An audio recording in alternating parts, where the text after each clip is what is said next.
Hello. We're jumping right in today. Sorry, the intros union is on strike. So we're just gonna jump into Zelda, and then, some Blood Boy.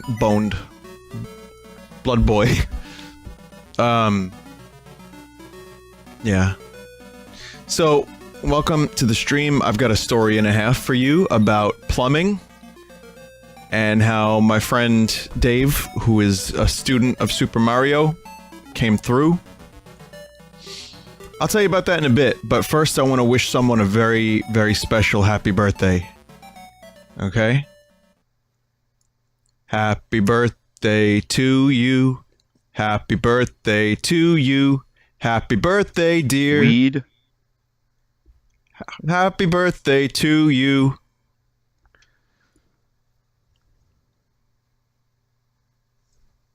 Someone in chat just said joke game titles aren't allowed anymore, or what? This is right. There will be no more! Today, there's the last day. That's it. Sorry, one day only joke game titles.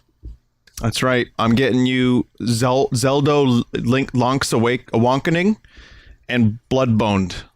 And then after that, no more fun forever. This is a rule. Sorry. Yeah. We cannot do any more joke titles. So that's why we're having a little bit of fun today on the birthday of weed. I am actually throwing some tape in the air. Okay, maybe I should stream video games. That sounds like a good idea, right? Leave it to me to attempt to stream video games when my controller is not functioning properly. So, yeah, it's almost Weed's birthday. I'm not the biggest fan of weed anymore, but I'll wish it happy birthday, because if I don't, people are gonna bring it up every 3 seconds. So I'm just gonna go ahead and save myself the trouble.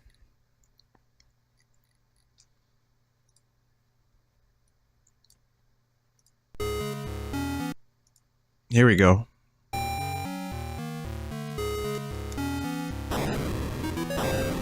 Anyway, yeah, welcome to the stream. Welcome to Link's Awakening. Welcome to my controller is still not functioning properly.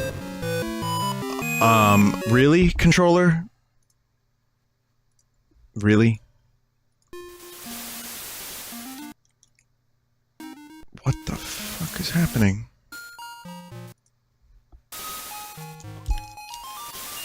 Vinny, need more Kirby. I think I'm gonna have to pass on the Kirby. I've streamed Kirby 64 and Star Allies, and you know, that's a lot of Kirby. And we saw all of Star Allies' content for the most part, or most of it. So I think I'm gonna hold off on Kirby for a while until the DLC comes out, and then I'll try it again. Cause I failed. Oh, look at this. This is interesting. So, my controls reset. I don't know how that happened.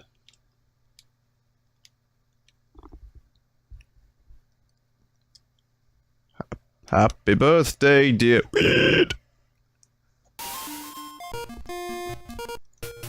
It's one of those weird things. Anyway, it's still 0, 0, 0. And, just want to show you where I am.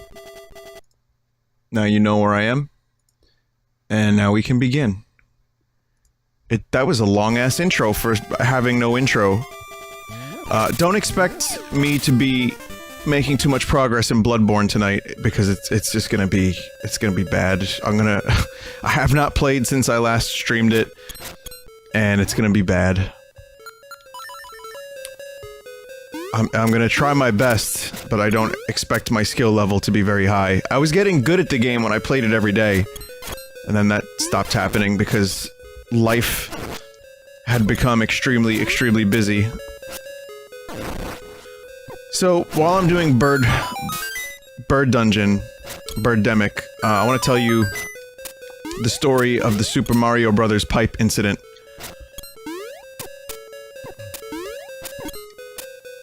Vinny, what does 000 on file select mean? That means I've died 0 times. Which, if you die 0 times and you finish the game, you get a good ending. At least this is what I've been told.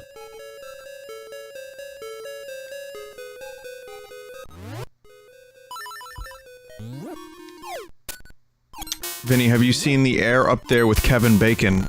I heard it was better than, Truth or Dare. At the very least. Vinny, are dumb stream titles really banned now? From you, Nary? You think stream titles are banned?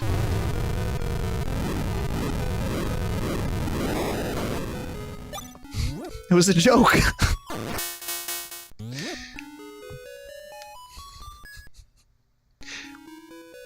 There's a surprising amount of people who think that, who think that the, dumb stream title thing is actually real. That was just me messing around. Was I that convincing?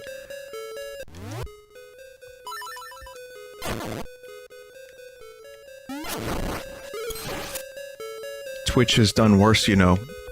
Oh, sometimes they make mistakes, yeah. They've done some not so great things, but again, by and large, I've had a better experience with Twitch personnel than YouTube personnel. Which, have you ever seen the movie I, Robot? Same thing.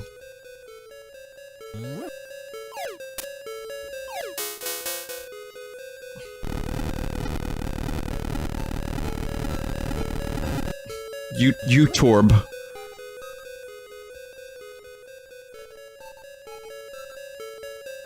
Hello and welcome to YouTube customer support. I am a human. How can I help you? Hi, yes. I'd like to be demonetized and then get added to a secret blacklist. Yes, human. We can do this for you. So you may be sensing a pattern in my playing right now, which is to say I have to, oh,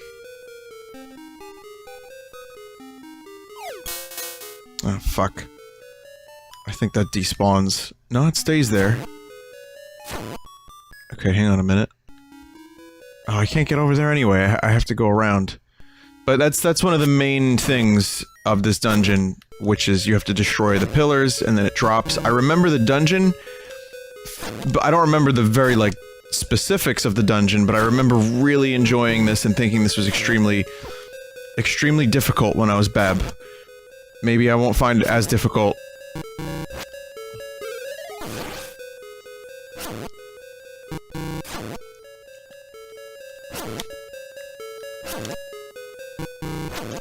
Wow.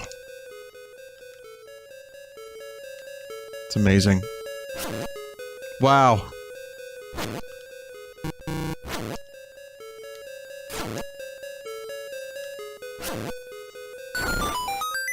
That took way too long. Seriously confused. Did Twitch TOS change? I just saw the email title. No, that was a joke. I wrote joke game titles return for one day only, and there are so many people that think that that's a real thing. It wasn't a funny joke, but I didn't know what else to write there. I'm running out of shit to put in that section. That's not Kirby. The person in chat who asked for more Kirby, you got your wish. Indirectly, though. Oh my god, that is Kirby! I forgot that Jape Kirby was in this game.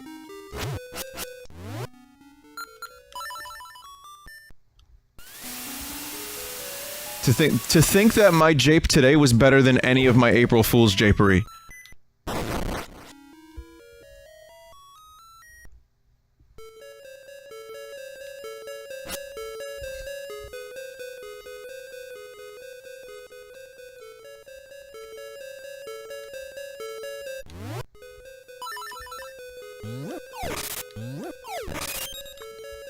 The only thing I did for April Fool's was eat a sundae.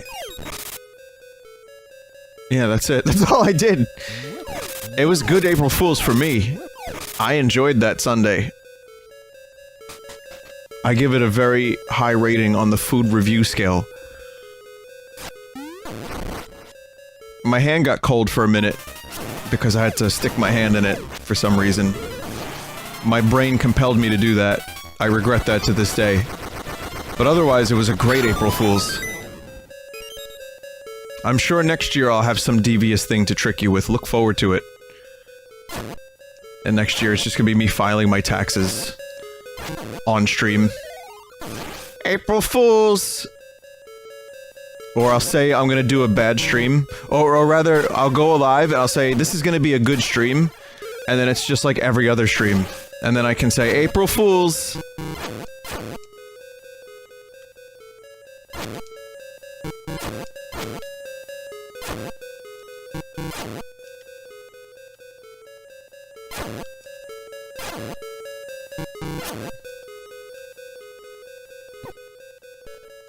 Wow.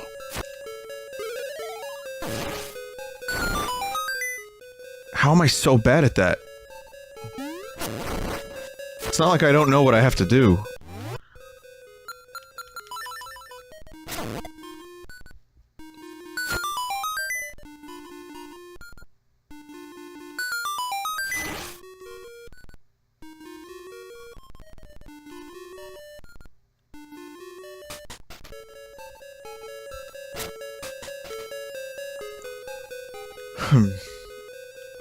The bow in this game amuses me a bit because it looks like Link is just throwing a javelin. It's as far from a bow and arrow as you can get.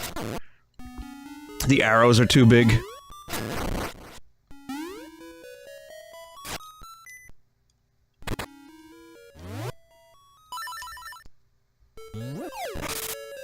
Vinny, how are you? No one actually asked that. You always ask Vinny, what will you stream next, but no one says, Vinny, how are you? Vinny, stream... Scrimmy Bingus. Vinny, stream the game I made 10 years ago as a college project. Actually, everyone asks how I'm doing all the time. You got the mirror shield, you can now turn back the beams you couldn't block before. I'm sure that will be useful for like 3 minutes.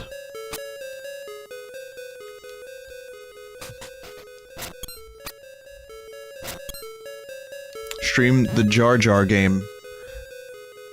Is that what you're saying? Cause I streamed that shit already. You talking about that Jar Jar game? Or do you mean Mr. Bombad Racing? That's gonna be my next April Fool's. I'm gonna stream Bombad Racing.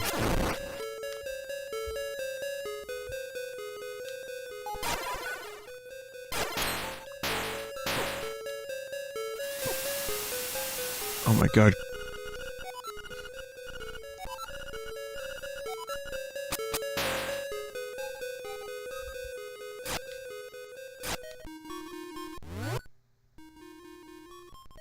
They actually had to split the map up. No, fake Kirby, I'm good. Oh man. Man, this is a complicated dungeon, there's a lot to it. And again, I guess when I was a kid I didn't think of it like, wow, the Game Boy is so limited, how could they do so much with the Game Boy? Now, I'm thinking exactly that. They did so much with the Game Boy. I mean, have you seen what some of the early Game Boy games look like? Visually, compared to this? There's like a box pushing game. It looked like something on the calculator. The fucking... oh, what was the name of that calculator that everyone had in high school?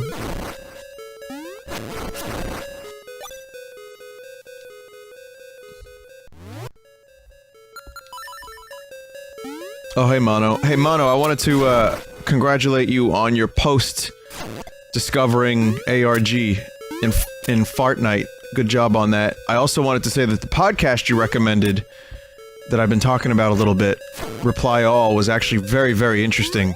The phone scam thing? I was captivated for like 35 minutes about that thing.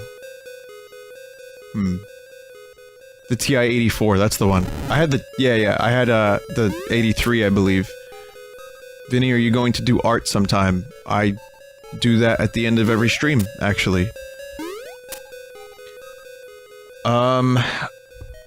So I wanted to tell you guys about... oh. Well, let me take a drink of water real quick.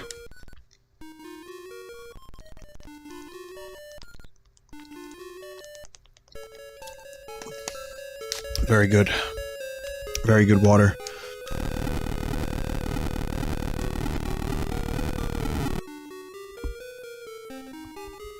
So, I wanted to tell you guys about my plumbing nightmare. I told you I had a leaky shower. Well, leaky shower turned from a couple drips to... holy fuck. Pretty quickly.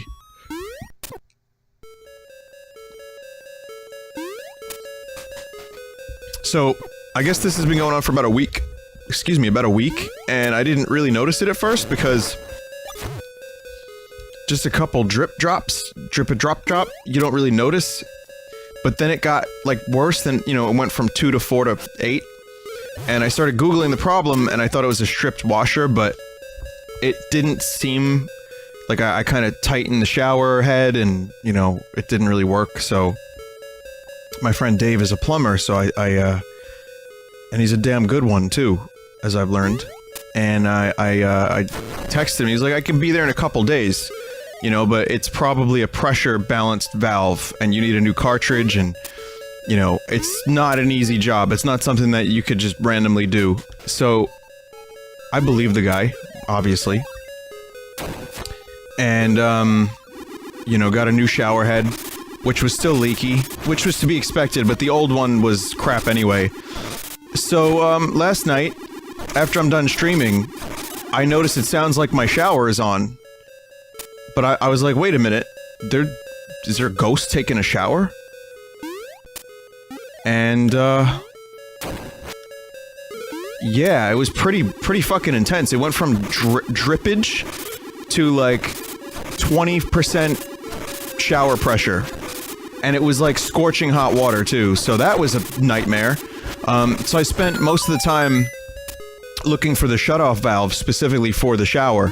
I didn't want to find a shutoff valve for the whole house, because what if other people, you know, need the water, right? So, long story short, what I ended up doing was, I ended up leaving it, and I said tomorrow, because my friend Dave was gonna come the next day, so I said, let me just leave this, because this house is old as fuck, and I am not gonna be, like, any of the valves that I'm, like, turning were doing nothing. Yeah, V-Dub is visiting, guys. It's the spiders and the V-Dub. What do you guys think? So, I was like, I could just leave this, that's fine, that's easy. Oh, great. Good for me. Oh, fuck. Oh! Oh wait, I think this is good. Yeah, this is good. I think. It's slightly confusing, but I think I got this. So, you know, I left it, and I just kind of, said, I'm gonna have to deal with the noise. Fair enough, I can deal with it, and I can just go to bed, and I can, tomorrow it'll be fine, the water is draining, it's not a big deal. I wake up, my walls are wet. I left the window open because the you know, steam was actually fogging up the shower, the bathroom. The shower was now at like 70% pressure, so it went from bad to way worse. And the moisture, it was taking the moisture from outside because it rained, and like some of my paintings got wet. There was like steamed walls. There was like Aurora Borealis in my house. It was really, really weird. And I actually, so I cleaned walls. They're all clean now, which is nice. Luckily, my guitars did not get moisturized because they're further away from my bathroom, and if there was any little tiny bit, they seem okay. But that's really bad for guitar. That's not a good idea. So I was like, this is fucked, and I was afraid now. And I couldn't make the water not hot. So something was so busted that it just made everything scorching hot. It was really scary, actually.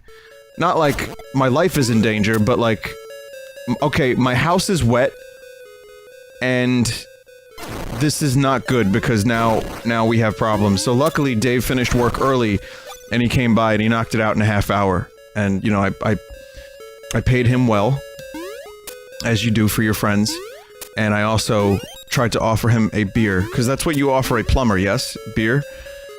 But it's okay. It's not much of a story, it's kind of boring, but it does have a happy ending. So thanks, Dave.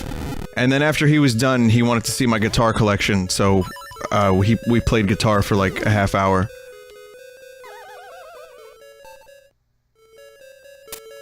Oh, I see what I did. I made a mistake.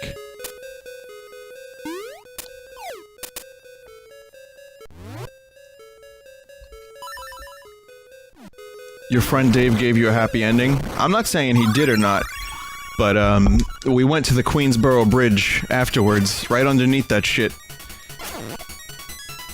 And it was good times at the Queensboro Bridge.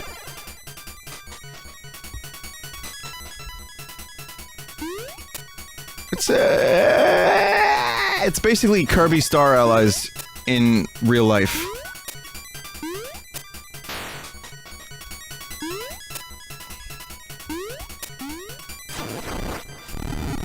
I have, like, serious respect for tradesmen. I do. I think it's easily overlooked how incredibly important a good electrician or plumber is these days. And I don't think there's any shame in doing any of that stuff whatsoever.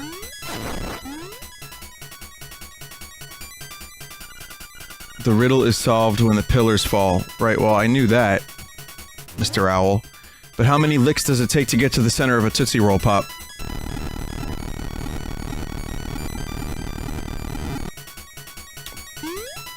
People are telling me to use the beak, but you do realize the beak is only for hints. It's not like actually like, it's not like a puzzle-solving item. It can help you solve puzzles, eventually.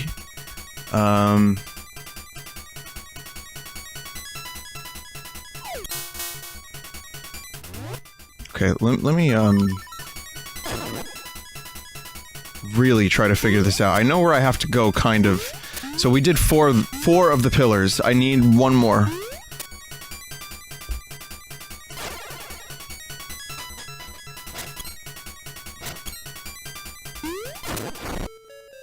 Let's see.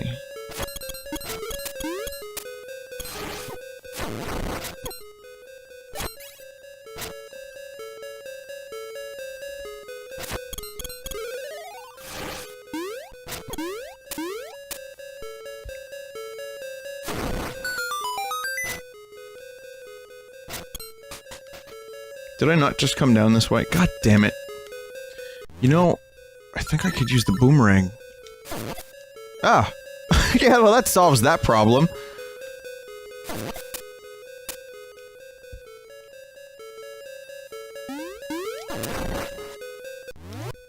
It's a good thing I got the boomerang.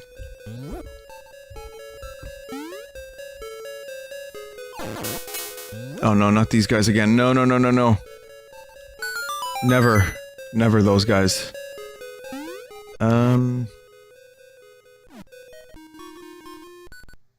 There's the next pillar, and it needs to be...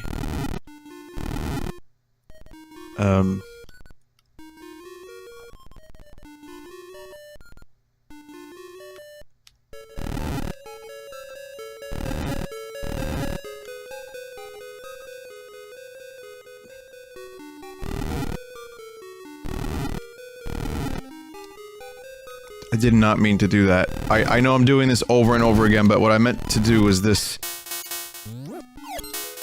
Not even that, really. That. Yeah. Okay.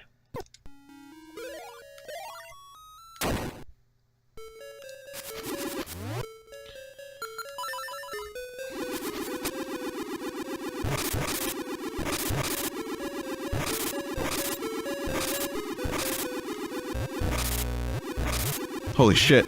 Sounds, please.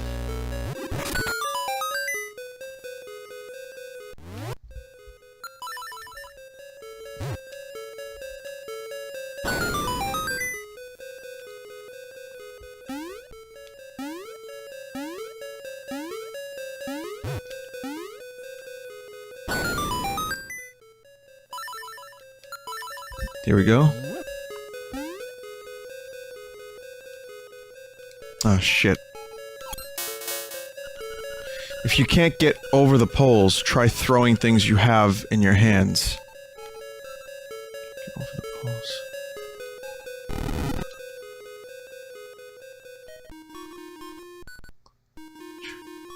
Can't get over the poles.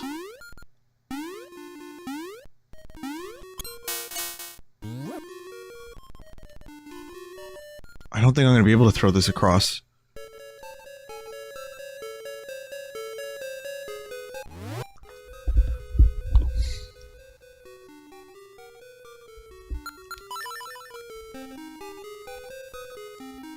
I can't jump. Loop back around, throw up. Throw up? You need to throw it across vertically? Oh. Shit.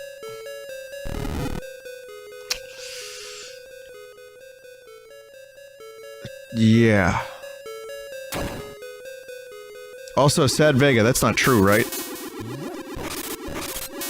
Are you doing a late Japril Fools?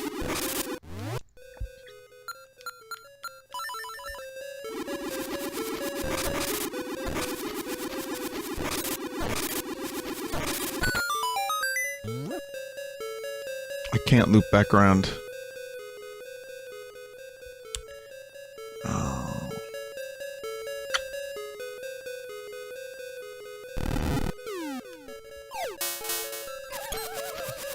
Trying to go for the Bellissimo, but I can't. God damn it.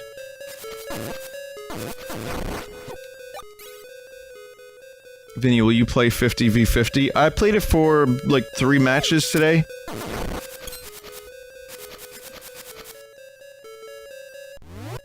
What's this? Apparently they gave Twitch like several $1,000s for a paid stream of their game by a big streamer, and the guy was bad, and he said, I don't like space games 1 minute in.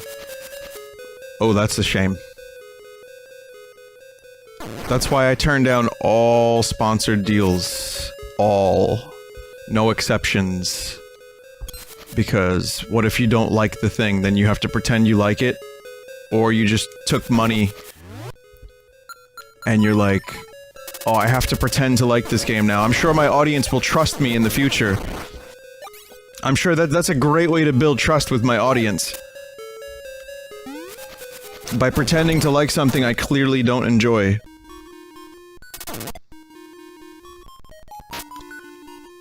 But that's, you know, that if you take, you know, money to stream a game that you already know you're not gonna like, what the hell are you doing? You know.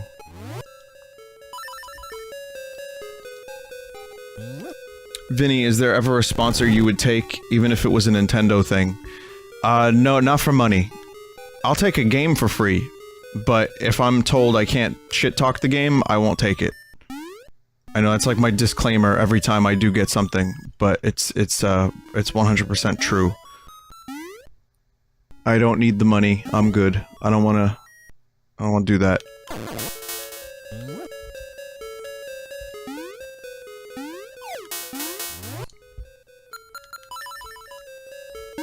But you know, it's funny, even though I say I don't want to do that. Fuck.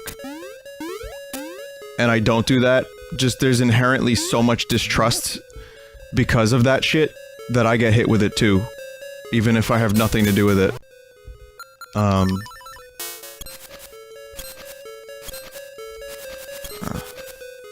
Well, they contact me, like, yeah, if it's random at Twitch, Vega, they also contact people. Like, they'll contact specific people. They'll see, like, a developer will be like, oh, they stream this type of game, they would like this, so throw a couple $1,000 at them. Would you accept a sponsorship from a duck farm? Now that I could get behind, because that's got nothing to do with video games.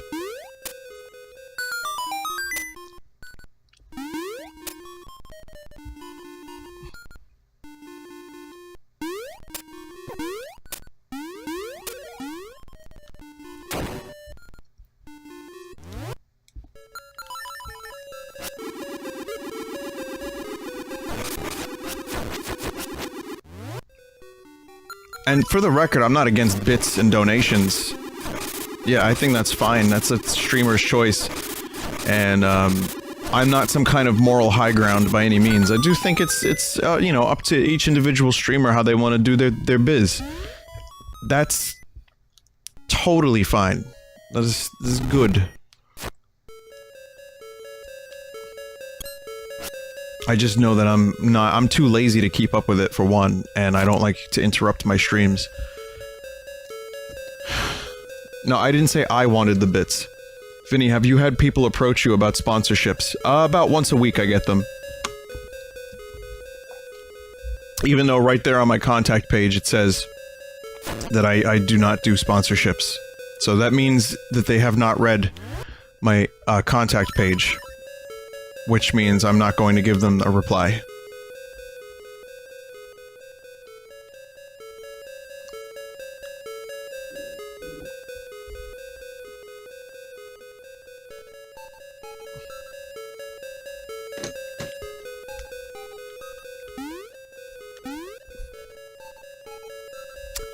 Alright, so the ball's over there. I need something to, hookshot over to.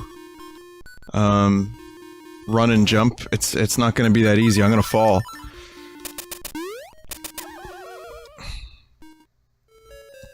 Didn't I kill those card guys already? Like, I got the card guys. The chest is supposed to appear. And then you hookshot over to it.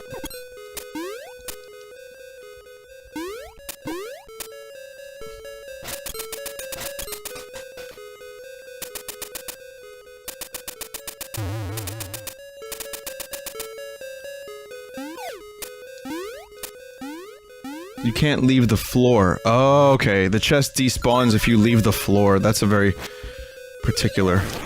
That's a very particular thing. Okay. Alright, we're good. It's still a bit more complicated than it needed to be. I definitely made that harder than it was. But... it's good. This is a good dungeon, but it's... yeah, it's a head-scratcher sometimes.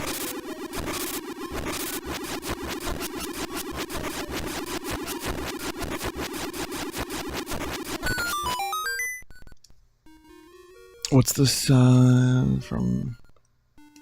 hang on a minute. Someone I think mentioned something about bits and why they're enabled on my channel. Maybe? I'm not sure. I can't tell. That's what I'm gleaning from a reply. But, you can't turn off bits. And, they basically ushered everyone into the era of bits. So, I actually complained and I talked to my dude. I was like, I kinda don't want them on my channel. And, they're mandatory per channel. So, I had the option of setting the limit, the starting amount to a really high amount, so people would be discouraged from donating.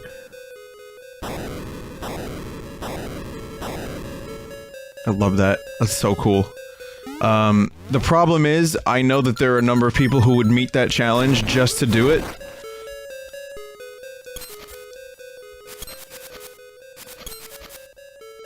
I have a couple dudes that help me out with Twitch, yeah. They aren't available on Joel's channel.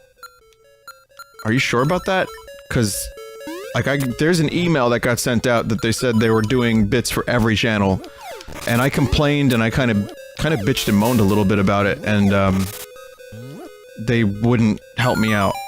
They wouldn't change it. It's a regional difference? Okay. Okay, so that's America only, maybe? Only certain countries. Move to Sweden. I heard it was pretty good there. Maybe. No, I don't mind. People are pretty chill with it. I feel like it's whatever. I'm not encouraging them. You could turn off certain things, like they're not on my screen and they don't show up in chat. So I don't mind because they don't show up a whole lot, and it's not like a competition. And, I figure the people that donate the bits, I tell them not to. I strongly discourage against it. Discourage it. But You know, it's what it is.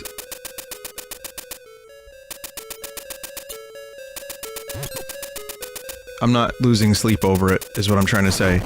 But I would prefer if people did not do that. So anyway, the point is, I'm not like Mr. Altruistic. Trust me. Like, I make money from streaming through, Memotes. Like the subs, which are always appreciated.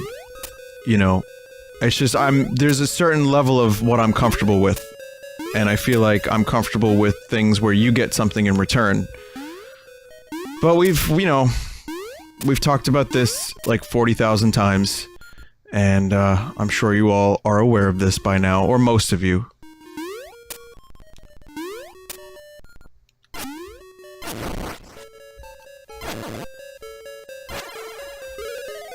What sets bits apart from a normal subscription? Well, I think the idea behind bits is, it's a way to donate through Twitch, and it's also a way to get noticed in chat, and it's a way to,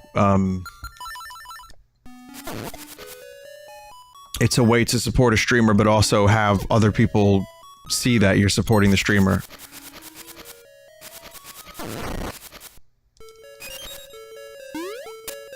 Which can also create monsters. Over the years, you know, that's a thing that can happen. I've seen it. Where, a certain level of attention is given.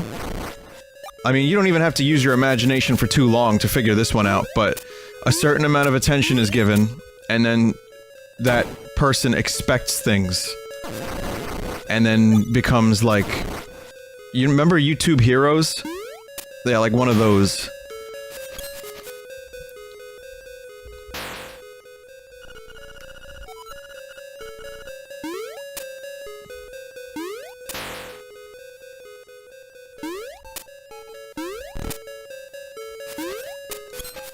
So,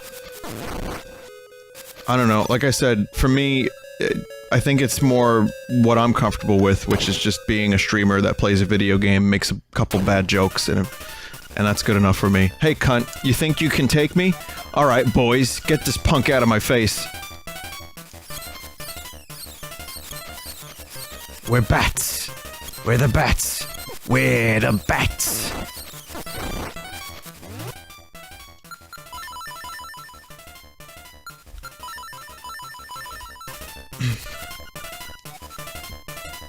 That's all you've got? Get ready for this.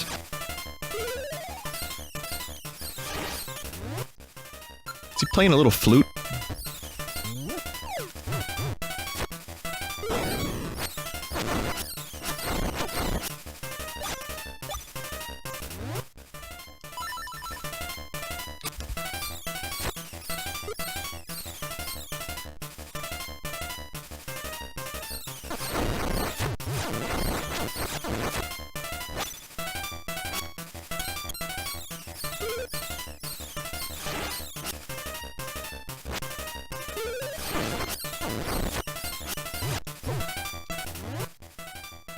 Like, I'm not entirely sure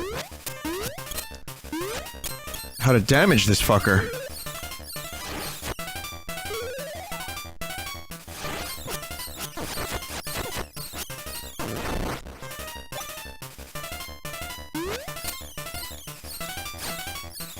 You need to defeat them all in one go. That was my initial idea, but then it didn't quite work out. Let's... Okay, I have to stand in a part of the room that makes it more possible. So, like right here.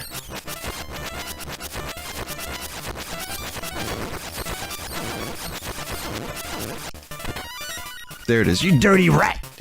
Rat! You KK- Whoa. Maybe they could have done one less K. You killed my brothers! You'll pay!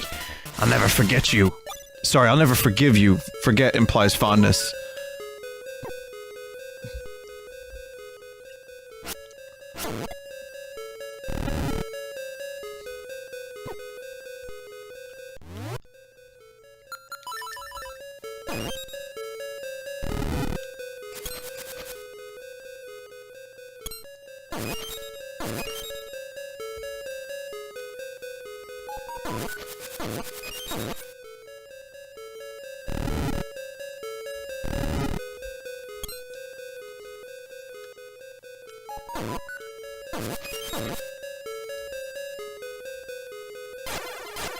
Maybe together?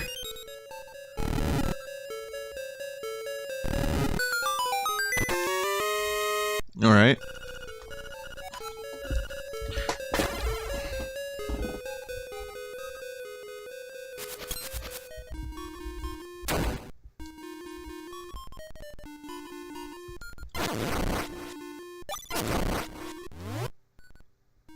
There's 3 other treasure chests. But now I have the big key. So I'm wondering, what the fuck is in those other treasure chests that I could possibly need? Oh, never mind. I thought this was a direct line to the boss. There's a little bit more.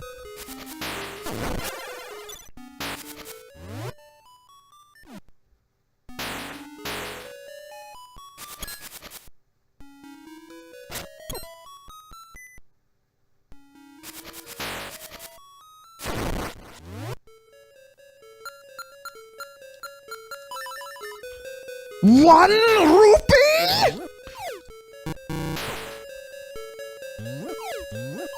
That's what's in those treasure chests.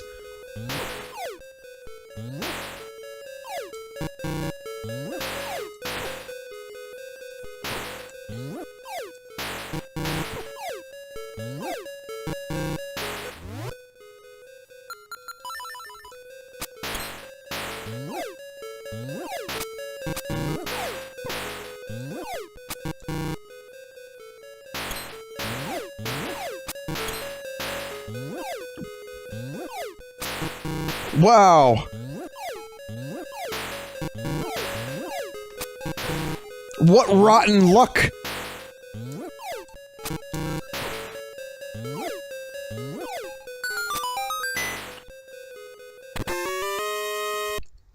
The RNG was not kind to me. Okay, it was an optional thing. It was a potion.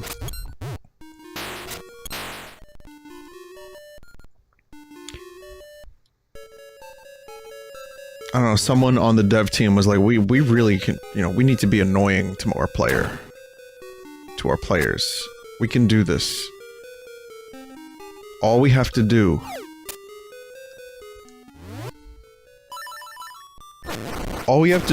is create an RNG horsehead.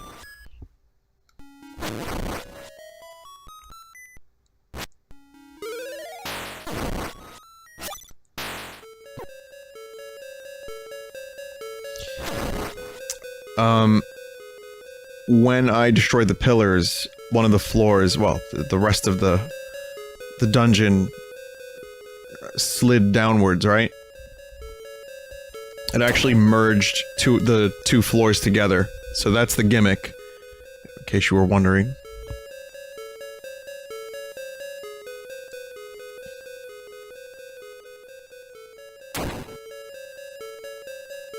Someone in chat said when they were young they got this game, they got stumped on this dungeon and never finished this game as a result of this one dungeon. You know, it's funny. It took me a while.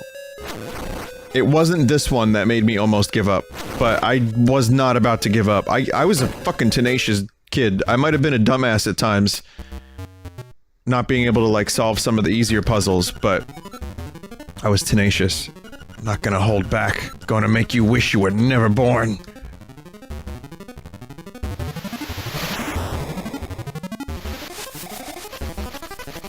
Burb has arrived.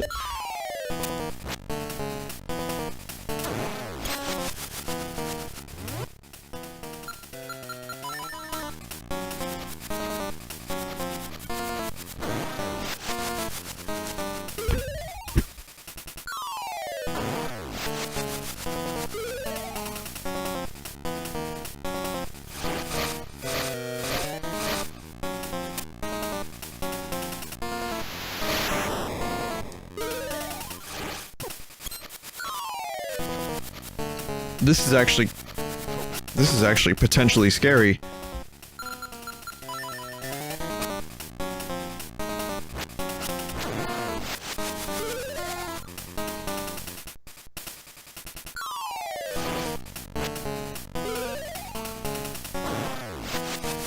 It's a good thing I have that potion. shades of Storm Eagle? Yeah, I got heavy shades of Storm Eagle for sure.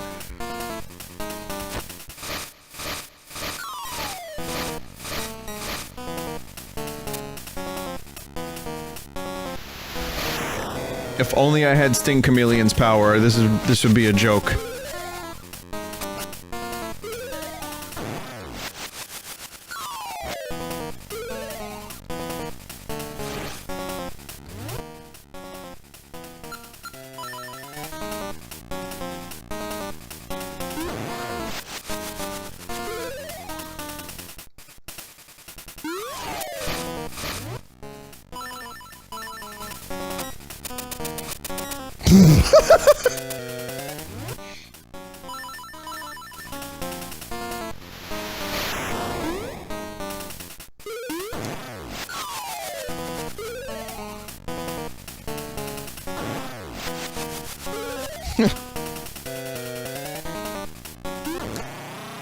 My energy gone! I lost! But you will be lost too if the windfish wakes, same as me. You are in his dream. And this is the nightmare. Based on heights. So, again, all the bosses are some kind of... It gets a little obscure, but they're based on... You know, they're based on common fears.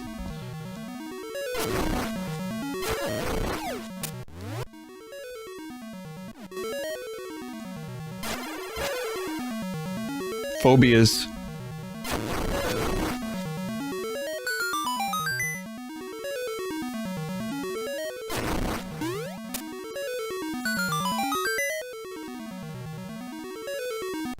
I vine blinded pretty hard there, don't mind me.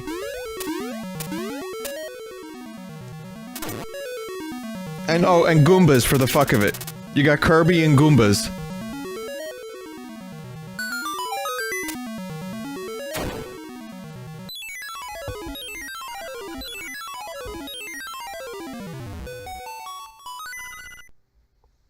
Organ of Evening Clam.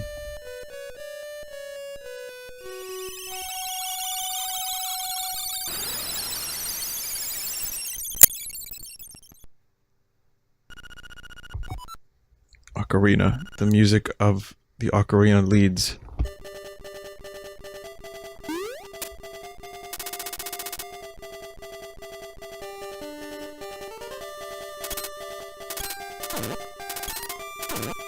Oh, you guys got a chirp? That's cool. Every time XSplit updates, the setting that I use to turn off chirps, goes away.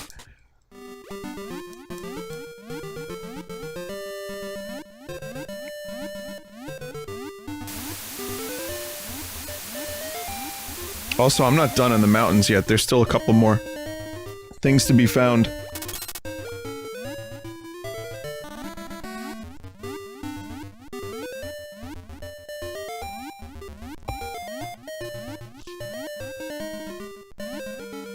Yeah.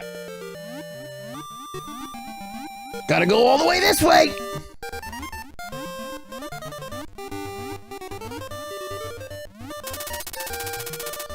Well, the setting... No, it's a setting. You have to actually edit a text file. That's why I don't set it again, usually, because it's, like, annoying as fuck. And I actually forget how to do it. So I have to then... Like, I probably should have some kind of text file for this thing.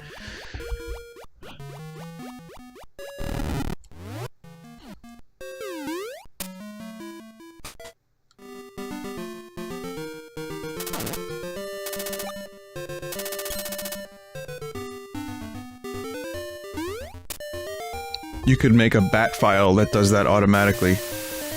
Oh! Alright, I'll learn basic real quick.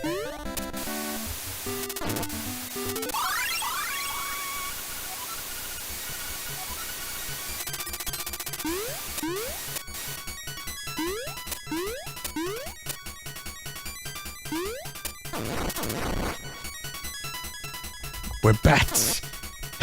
We're bats files! Where's the bell?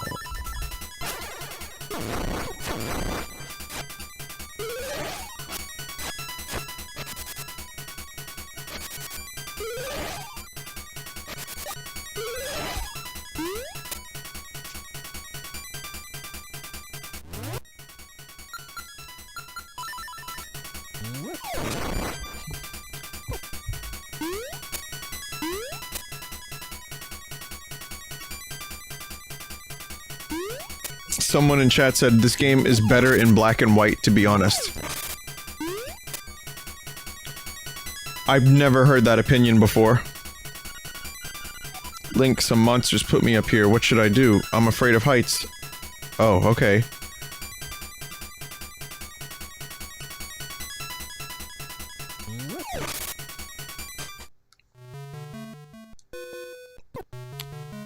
I believe that's what I'd call a, I would call that a jape opinion. It's not that I don't believe you, it's just...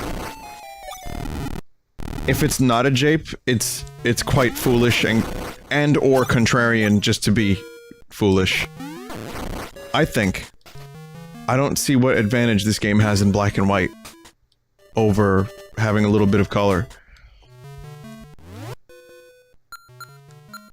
I mean, sure, it's not the best color. It's limited palette.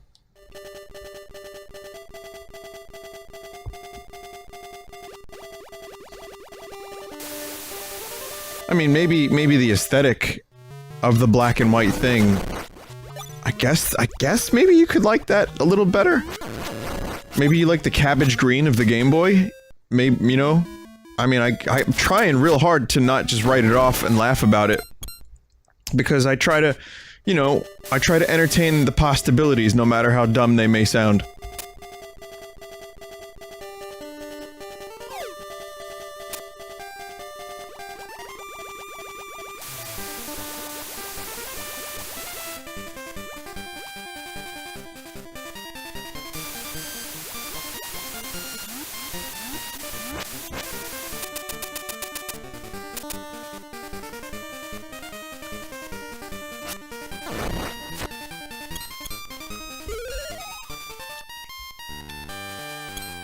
Someone said, black and white wasn't for aesthetics, it was because of technical limitations. Yeah. Yeah, but I mean, what if you grow attached to the black and white? What if through technical limitation... like, what if video games were for you the best during the NES? Like the NES days. I mean, that is an amazing insight, by the way. Somebody help. Hey, Link, some monsters put me up here. What should I do? I'm afraid of heights. Yow, that was a surprise, Link. Thank you. Say, Link, I don't know how to say this, but... Marin! Huh? Taran? Oh, never mind. I gotta go.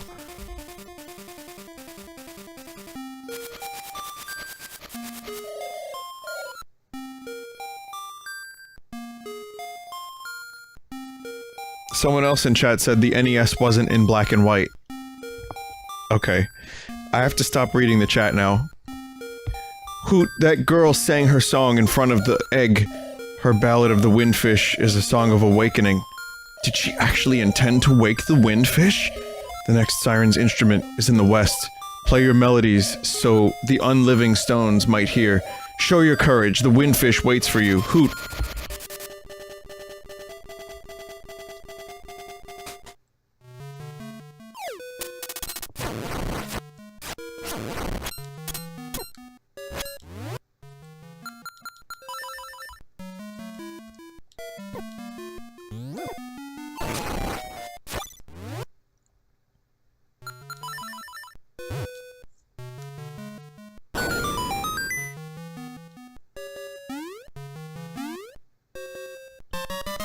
There we go.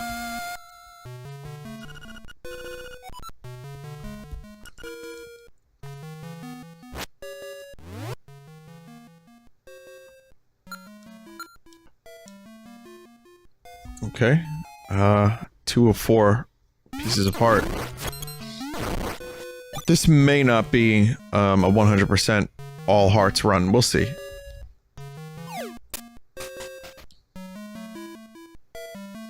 Someone said people get nostalgia bonus for whatever they think they were when they were a kid. I get nostalgic over 32-bit pixels. Yeah, I kind of have this feeling that a lot of the things were better in the old days. That's a really, like, strong feeling. Nostalgia is an extremely, extremely powerful thing. But I tend to think that, yeah, of course things were better in the old days. Like, for who, though? Like, when you're a kid, things are better because you're a kid. And, like, people give you ice cream, and you don't have to, like, do your taxes. And, like I said the other day, like, when you're a kid, you're, like, fucking stoned all the time. So you could just look at colors, like, flittering and dancing, and that's good enough. That's enough entertainment.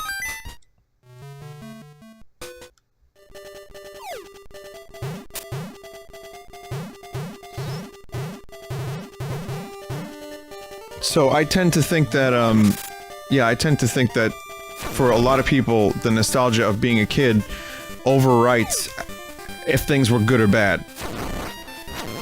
Like, I think back to the, you know, when I was a kid, I think about, like, the shitty old Buick that we had. It was like a 1982 Buick, and it was gross.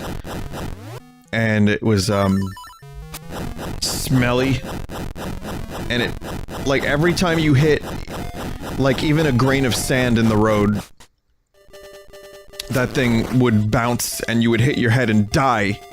I died every day driving in that Buick with my parents. And, you know, the air conditioner was bad, the heat was bad.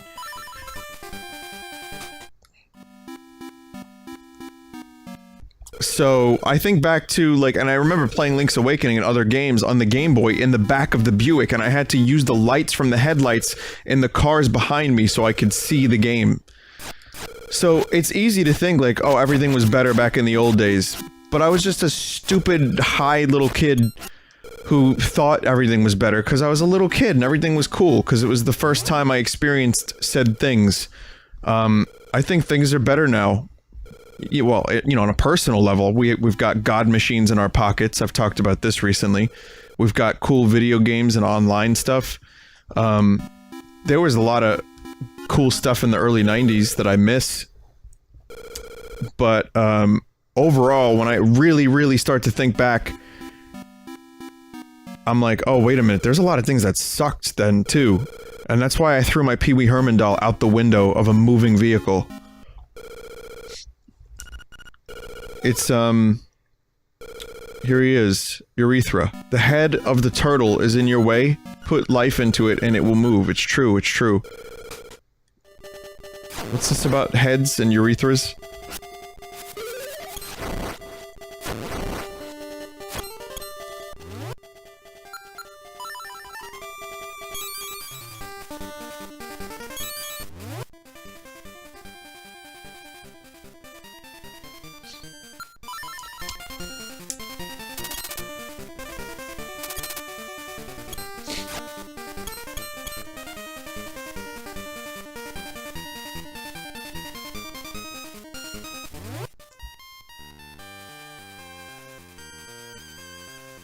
Vinny, you seem a little bit peaky today. Do you want to talk about it? Well, my shower exploded. Let's see. I had some disgusting slop that gave me gas!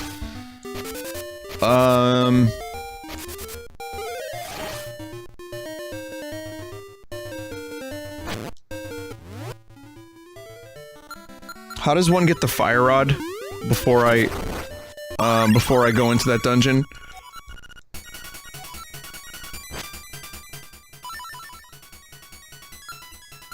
Is it in the dungeon, or is like, there's a couple things I didn't do over here?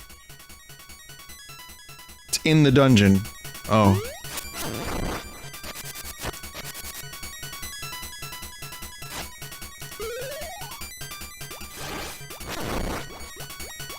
Well, I guess me jumping down wasn't such a great idea then.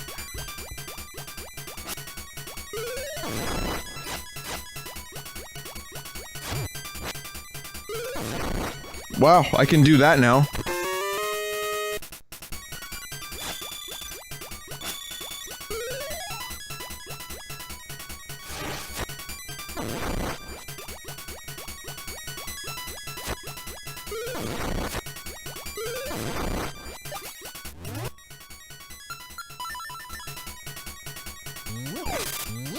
Not like I ever needed to get that treasure chest, but there it is.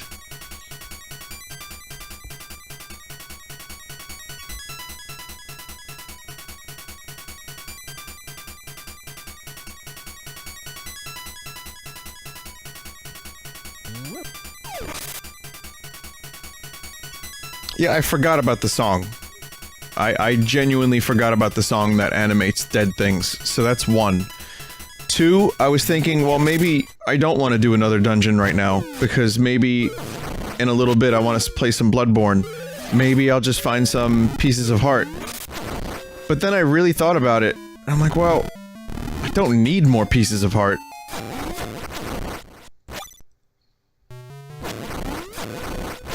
But I genuinely thought that the fire rod was optional in this game. I don't know why I thought that, but... yeah.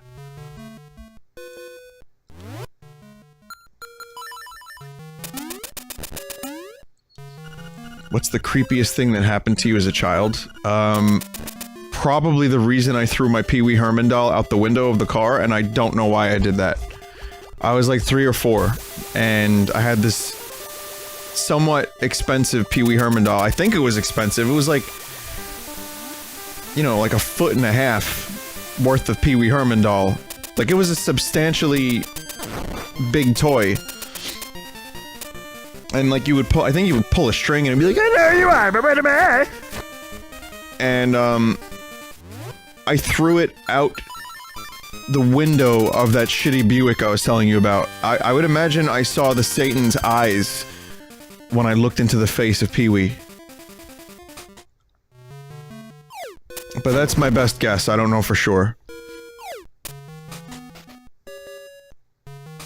It's a creepy looking motherfucking doll.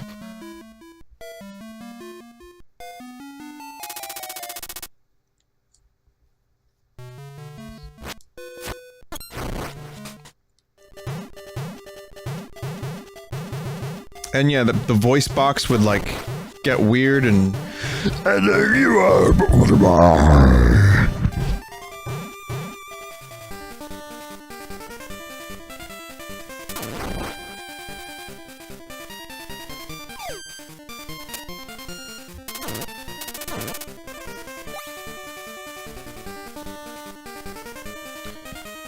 Yep, it's the new voice.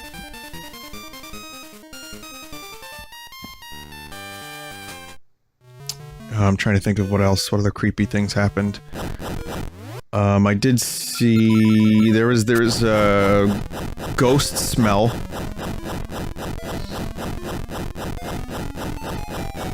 Like, you know, my great-grandmother had a very distinct smell, and in her house, after she passed away, years later, that smell would come back, but only in certain spots.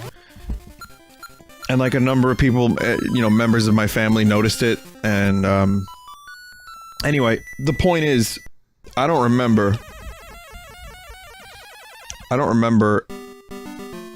that was the wrong, oh my god.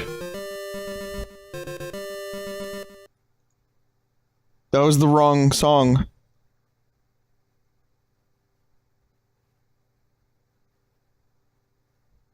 Oh my god.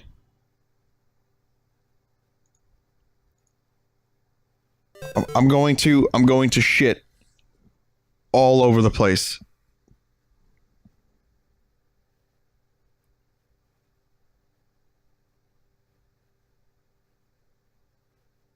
Where's the rewind button? Oh my god, there's no rewind button.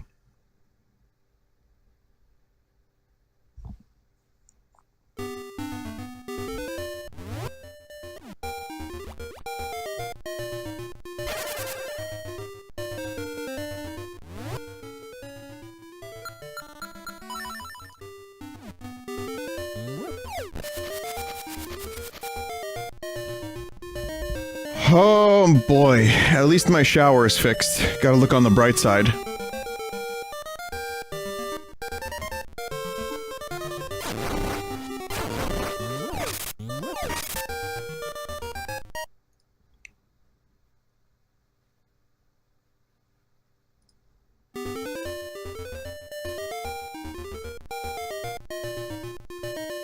No, we're good. We're good. So I'll only gotta go back here one more time. Just one more time, and then I can play the right song.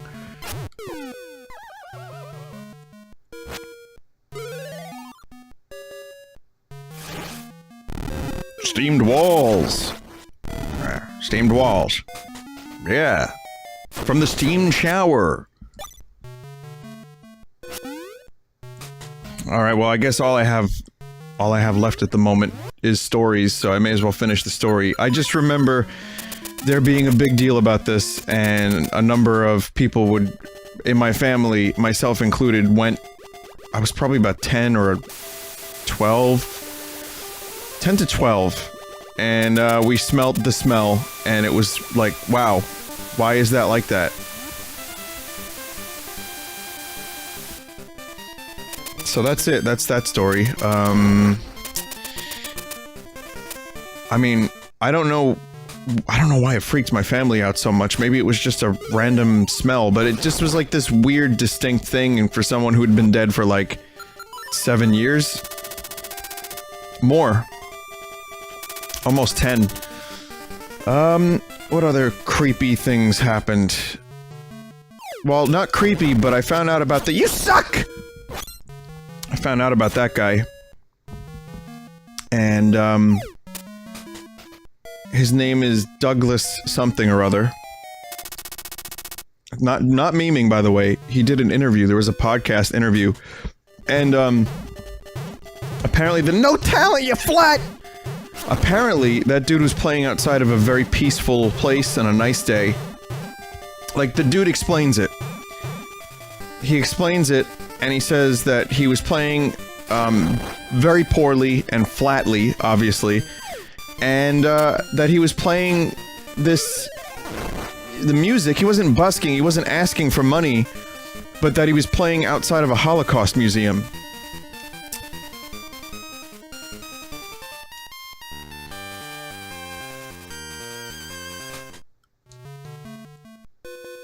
So...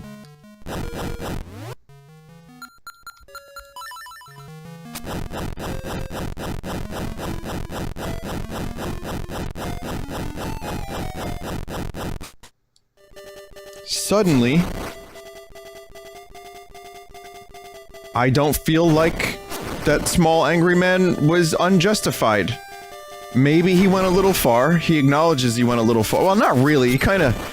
He chalks it up to, he chalks it up to defending... There we go. Frog. He was defending the peace, basically. And he was trying to spread peace. He's done transcendental meditation and stuff. It's a really interesting perspective. I recommend anyone check it out. Oh my god.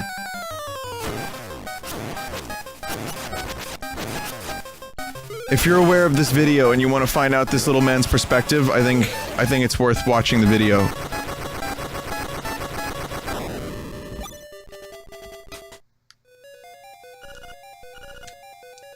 Turtle Rock. Okay, now before I do Turtle Rock, let me just tell you how you can find this thing, because it's real easy to make fun of the guy for being a nut job and sounding like a nut job, which, in all fairness, he absolutely does.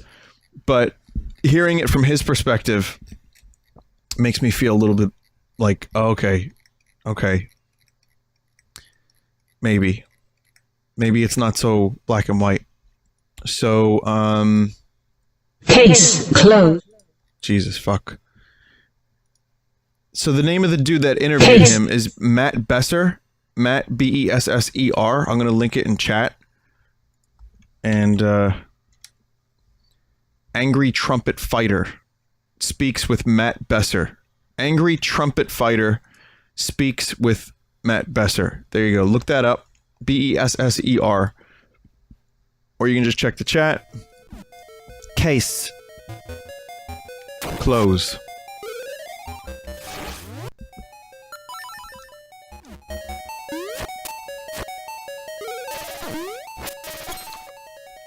And like he's aware of his meme status. In fact,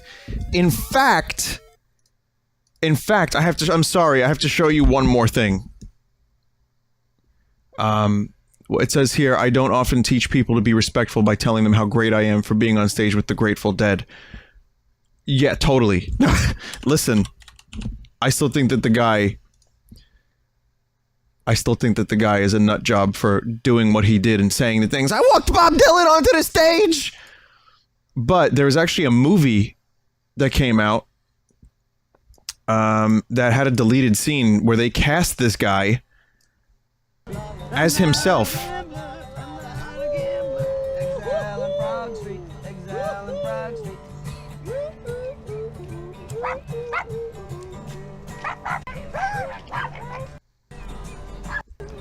What is this? You think that you guys are creating art? You think that you're musicians? You know how to play and sing? It's a disgrace. It's a perversion of the creative process and a violation of the silence of what it is to create. Have you ever heard Bob Dylan? It's a bunch of noise. Dylan was a hero of our generation. He's got the In worst our generation, voice I've we ever work heard. for change.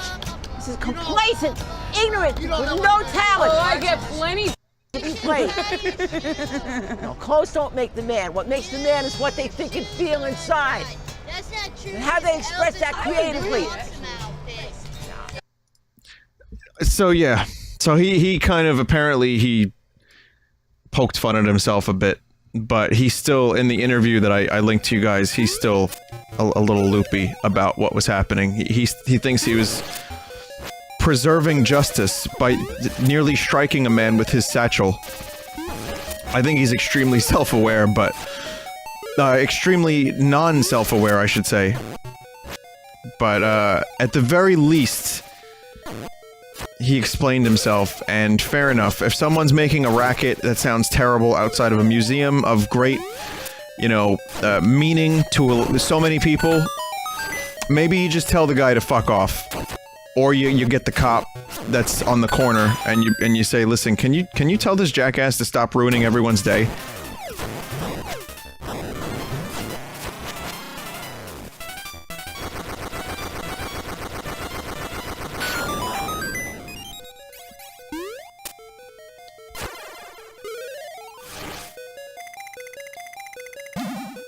Oh.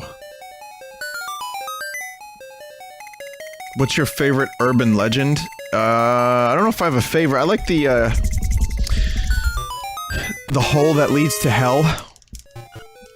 With the sounds of hell. I really enjoy that one. Where, it was on a Coast to Coast AM episode. I'm sorry to keep pausing this. Just give me one more. Hole to Hell. Where, they called up, you know, Coast to Coast AM, and they were like, we got an audio recording of hell. And it sounded like this.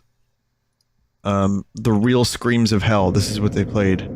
They said they put a microphone down this endless hole in Siberia.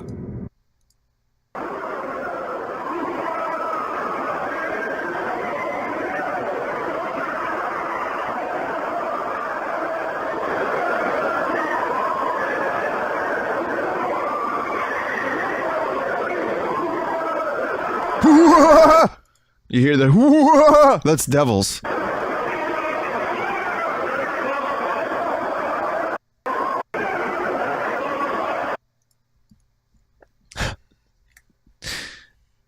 Here's the best that's the best quality version.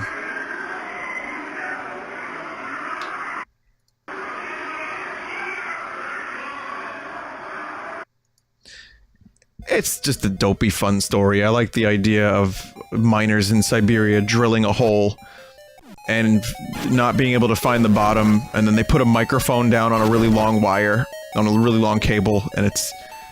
They dug to hell. It just makes me laugh, that's all it is.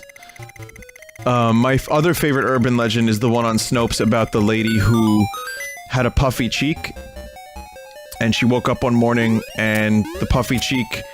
She looked at it in the mirror and she started scratching it, and then like a bunch of baby spiders came out.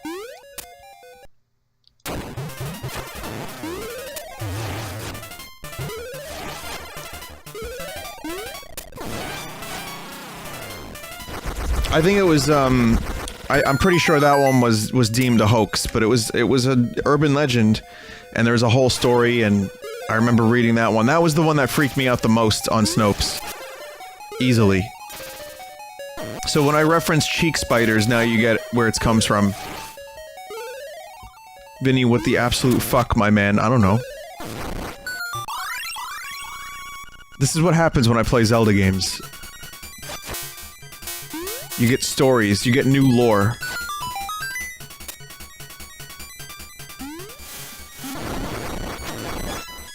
Also, yeah, according to some sources, the Russians were trying to dig just to see how far down they could get, which is the part of the fun of the story of the hole to hell.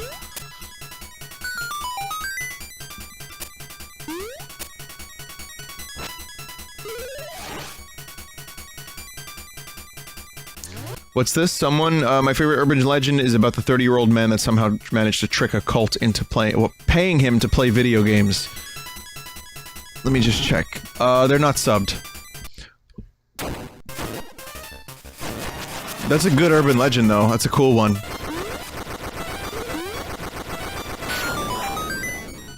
Vinny, I've been calling my friends scrows, and they've been telling me to stop. What should I do? You should probably stop, then. I mean, how much do you value your friends?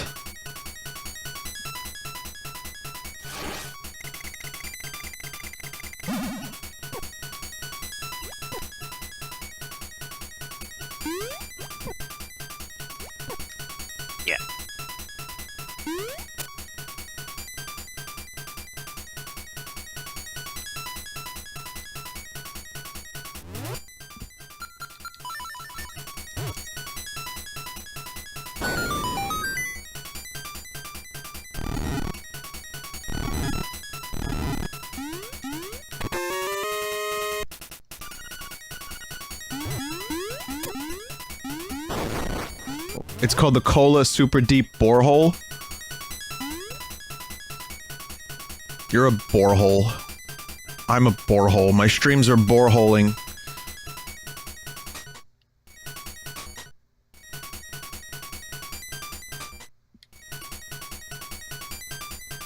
Someone in chat said, the hole is definitely real, not sure about the audio. No, come on, I mean...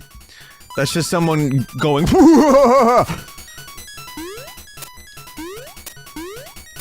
Speaking of Art Bell the other day, there's a really, really, really good, creepy one that I heard that I didn't know of its status, but, some dude claiming to have worked at Area 51 who was on the run from the government called in Coast to Coast AM, and he said that they were gonna find him, and he was talking about, like, extra-dimensional life forms, and he was talking about what he did at Area 51. He said he was on, like, a payphone, but that they were gonna find him, and they were gonna hunt him down, they were gonna kill him. And as he's doing this, the fucking power goes out, the line gets cut, completely. For Art Bell, you know, for the dude, and, it was... You know, so he comes back, he was like, I'm not sure what the hell that was. And then a caller was like, do you think that they silenced him? And he's like, I don't know! So then, you know, eventually the dude calls back and he says it was all just japes. But some people, who are on the conspiracy side of things, say that the dude was, he sounded like he was scared when he called back. And he called back, like, you know, not the same night, but sometime later, maybe like days or weeks or something like that. And he was like, oh no, I was just messing around. And Art Bell was like, well, how did the power go out? How come we lost connection and power at the exact moment you were telling me all this stuff? Dude was like, haha, I don't know. That's funny. So some people believe it's a real caller. But that's a good urban legend. That one's a lot of fun. I recommend listening to the call.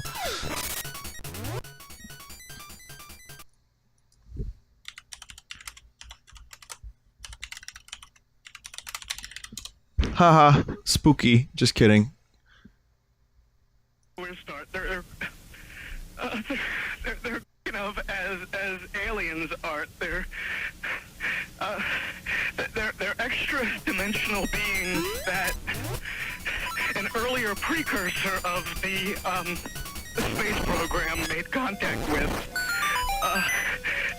They are not what they claim to be. They have infiltrated a lot of aspects of the military establishment, Totally real, by the way. particularly the Area 51. Yeah, Tool sampled this for one of their songs. So, then just as he's telling the stories, So that the few that are left will be more easily controllable. and then it's breaking up, and Art Bell's kind of like toying with him a little bit, and then the satellite gets lost. I started getting... Transmission completely lost. And then, you know, sometime later, Art Bell goes back on the air. Rest in peace, Art Bell, as of a couple days ago, by the way.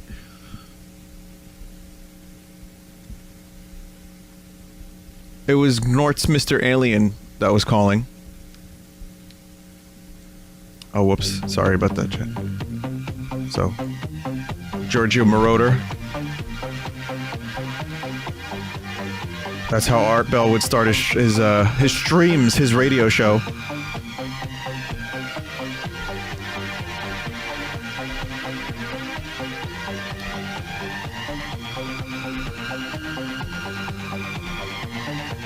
Oh, fuck. Did I just loop around? Way, something knocked us off the air, and we're on a backup system now.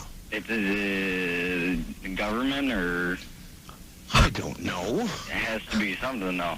Well, did you hear... Now, you tell me, because you were listening. That was awful strange. There was a really weird guy on the air when it went off? Yeah, real weirded out.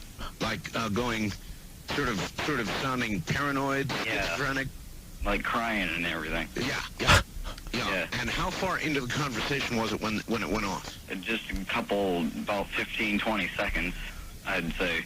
Oh, you Something like that. guys missed... You really missed the call then, and I've got a feeling somebody didn't want you to hear it. Yeah. Anyway, call quality is terrible in that video, but yeah, they talk about it a little bit more. It's fun because that particular moment is still referenced as possible alien, you know, like whistleblower, which is silly. But again, the guy calls back and he says a couple things that weren't all that, you know, surprising, that he was just having a jape. But some people say that the guy who called back sounded nothing like the guy on the phone the first time. So there's even a conspiracy about that. There's a conspiracy that the dude who called back and said he was the guy was not the guy.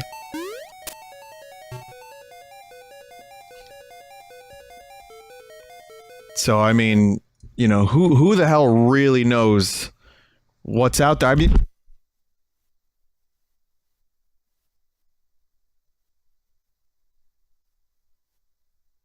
Sorry, I had gas. Disgusting slop that gives you gas? That was, Mr. Alien himself. He took me off. He didn't want me to reveal my secrets.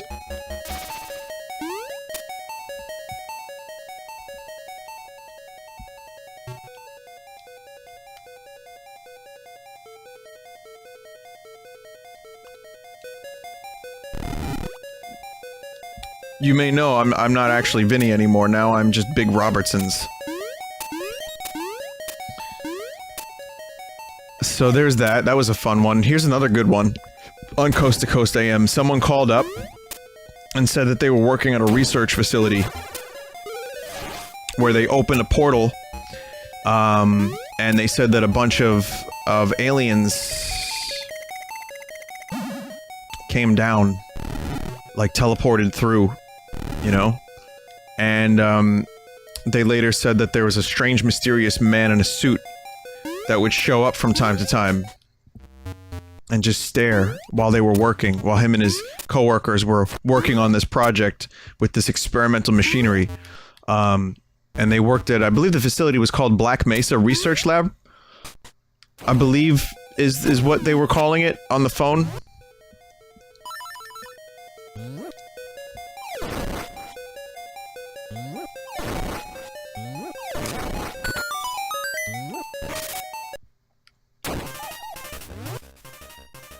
So, yep, Gorman Preman himself actually called up Coast to Coast AM.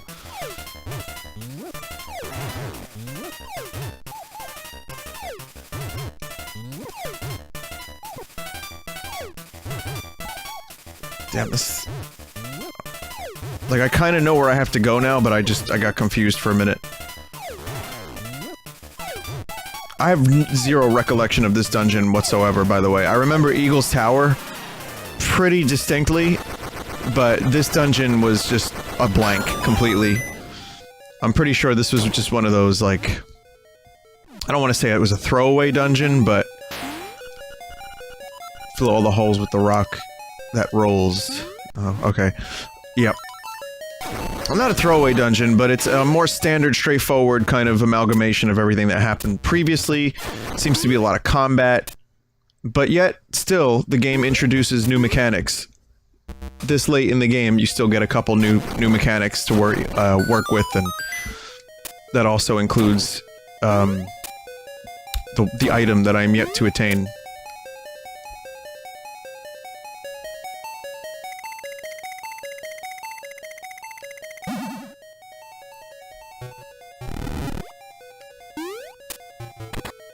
Okay, there's one key.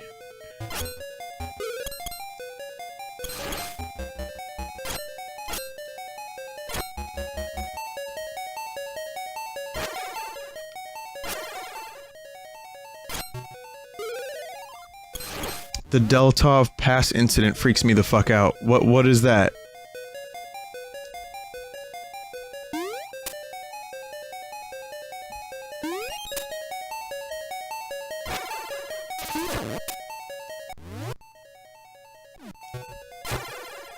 What's your opinion on John Teeter? Oh, you mean time-traveling John Teeter? Totally real.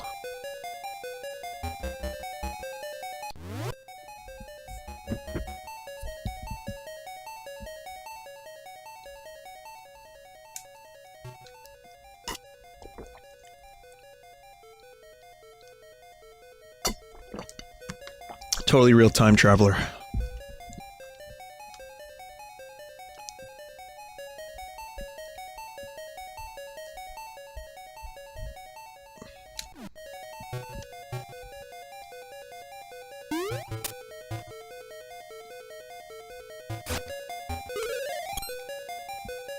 Listen, I know the slurping sounds, like, really gross, but you have to understand that I'm actually drinking this water like a normal human.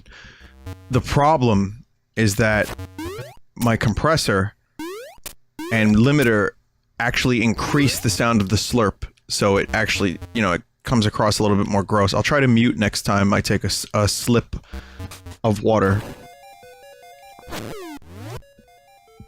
And I'm stuck.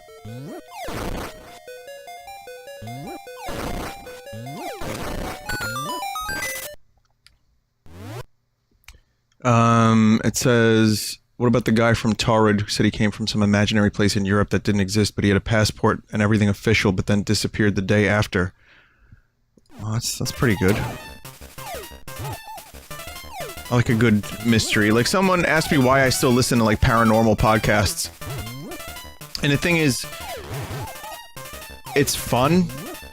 The same reason, I guess, people watch those stupid ghost shows. Like, I'm not really into the ghost shows, but I like stories. I like weird stories, like the number stations. That lore podcast that I've been listening to every now and then covers some slightly more intriguing paranormal stories, but they're not, like... They're not presented as, like, could ghosts be real? Of course they're real! It's more, it's more along the lines of, here's the reports of what happened, and it's really weird, and here's how it went down. So I'm still like on the fence about a lot of this stuff, but I love the stories. I do listen to Last Podcast on the Left. Are there any number stations you recommend? Yeah, 69, 400 is a good one.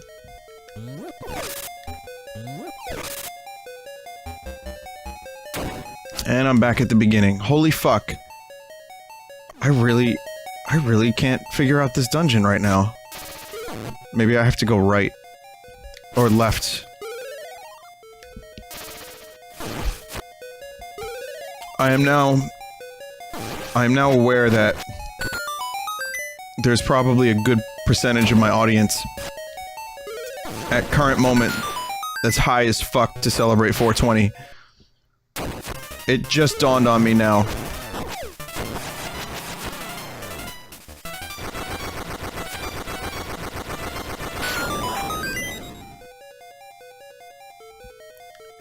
I'll be sure to get you during the BRB with a really good song.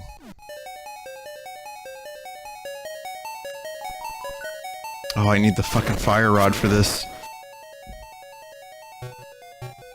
Vinny, you already went left. There's nothing here.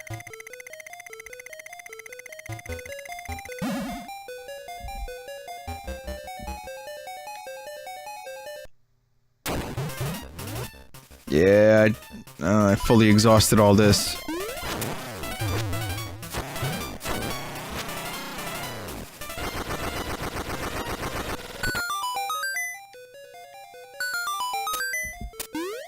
Well, fuck.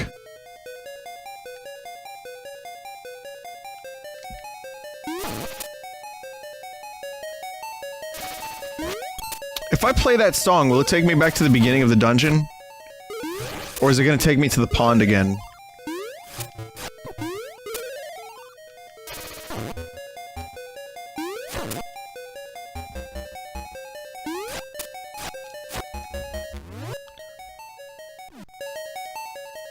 Fill the holes.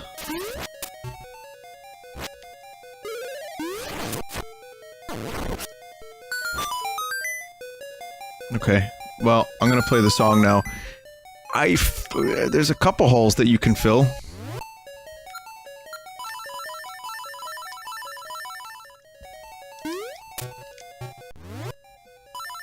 You could fill the holes between us.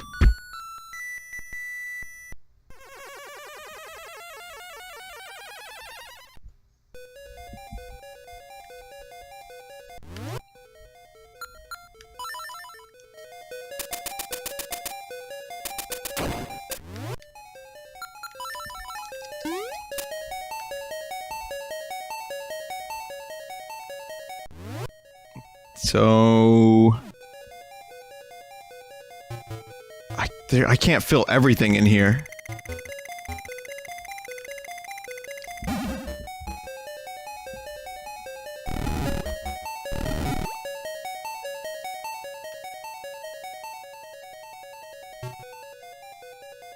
Still don't have an extra key. There's a wall you have to bomb on the lower right side of this dungeon.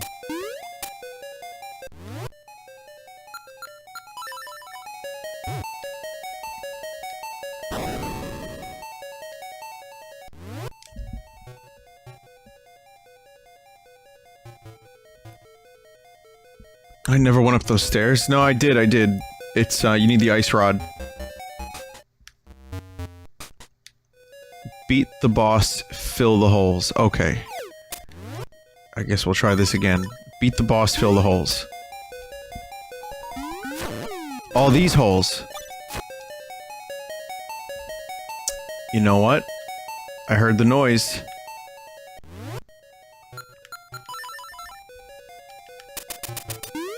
That noise means that there's a, that noise means there's an item in here. Okay, okay. Oh my god. Please, please! You can't let go of the button.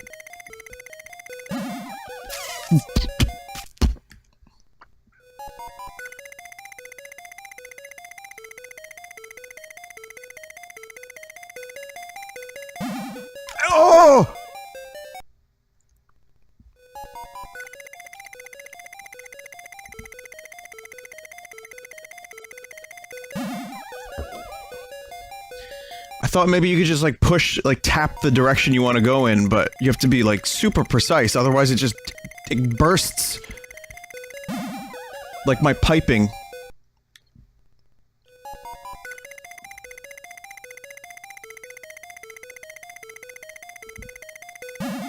This should not be this really shouldn't be this hard.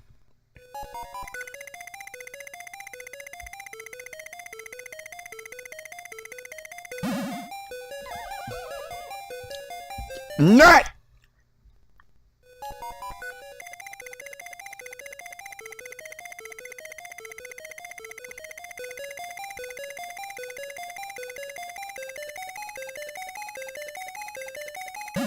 Nut! I'm using a controller. Like I'm using an actual D-pad.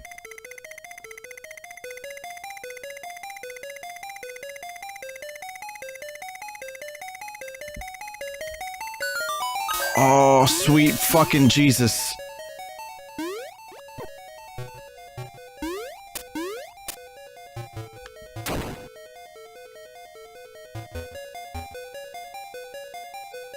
Vinny, you should shout SPEED to get it out. Okay.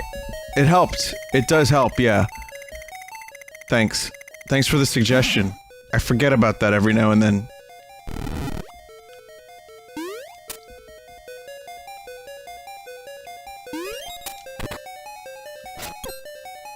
The good news is I've memorized every other aspect of this dungeon up until this point.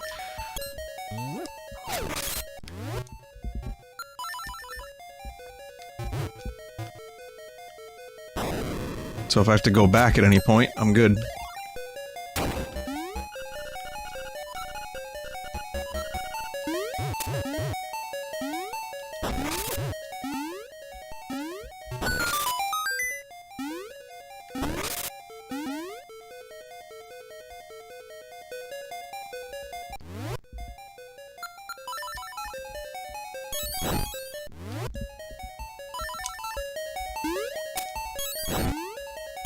I think the feather was probably the best item.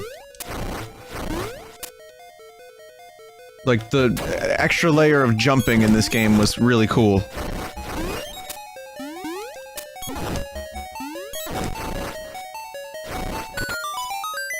Well, it's just like the most unique and cool ability that they added that wasn't a retread of previous Zelda. Not that the retread stuff is bad, but the feather was cool, and then, Rock's cape in Seasons and Ages was really cool, which guaranteed I will be streaming Seasons and Ages at some point. Even though I finished, I think both of, well, I don't think I fully finished them, but on my 3DS I had Seasons and Ages, so they're a little bit familiar. I think, yeah, they were released on the 3DS at some point not too long ago, right? What, how long ago was that? I was watching The Next Generation for the first time, so it's about 5 or 6 years ago now.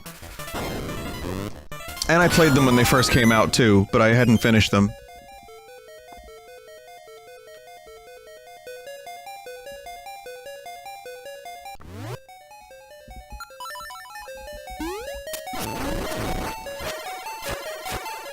The continuity stuff is great. I was a big fan of that. I also like that you could get Big Goron's sword.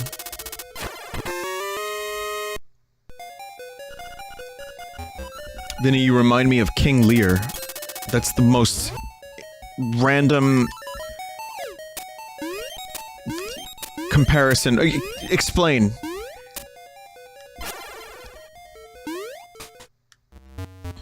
King Lear.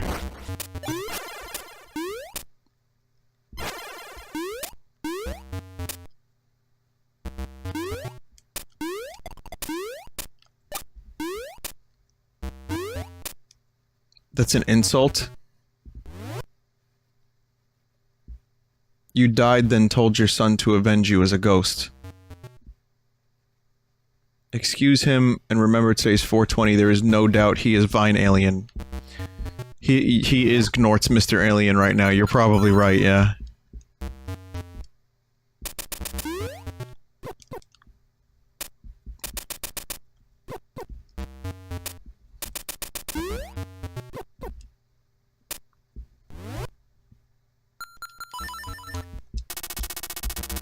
That's not King Lear? Okay, never mind then. I'm sure that's, like, really cool. I just don't know King Lear.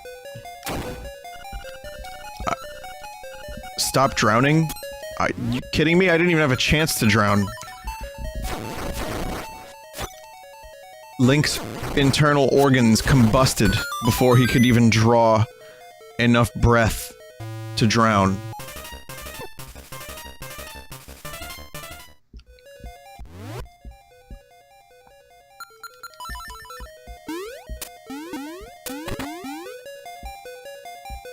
Vinny, you remind me of a donut someone put in the microwave. Donuts are cool, but have you had fried eggs?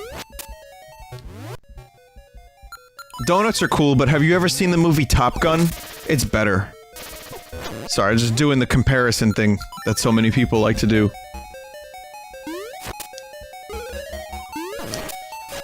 Donuts are cool, but have you ever watched The Simpsons?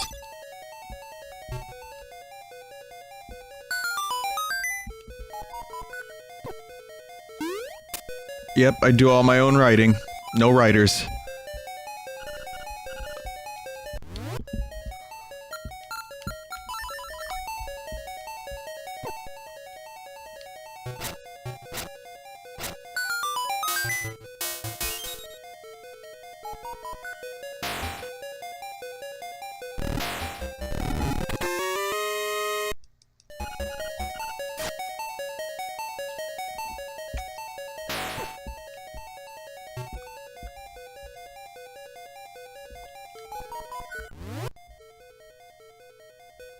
Vinny, are you upset that people like you enough that they want to share their opinions with you?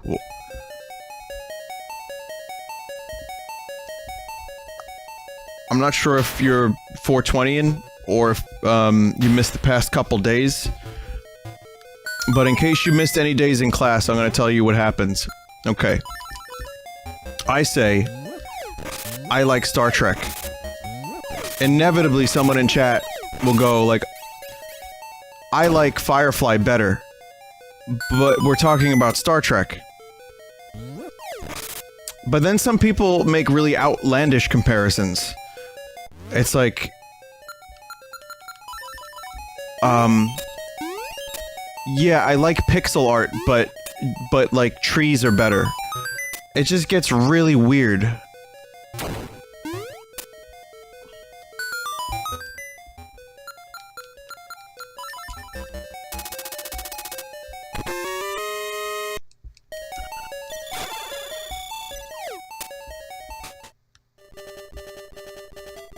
Vinny, you remind me of a Pee Wee Herman doll that's being thrown from a moving vehicle. I like that one.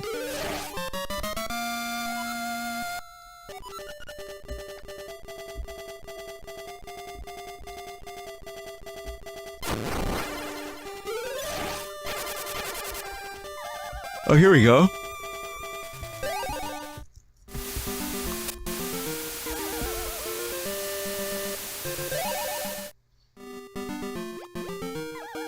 Vinny, I like these discussions on when people compare things, but I like eating marshmallows better.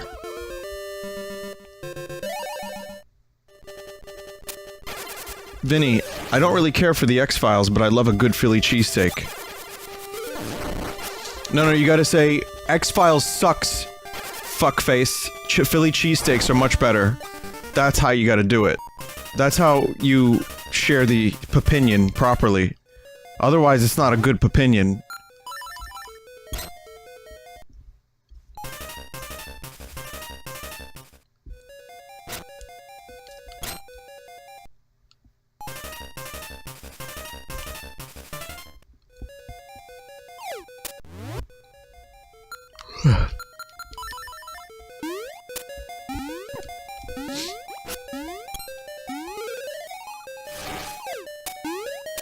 If it's not a, you know, if you can't back it up with either threats or insults, then it's not a very good opinion. Remember, you know, it's not strong.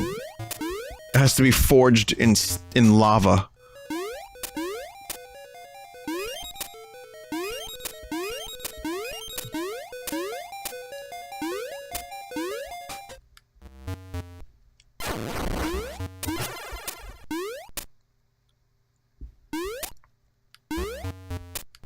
think I went around.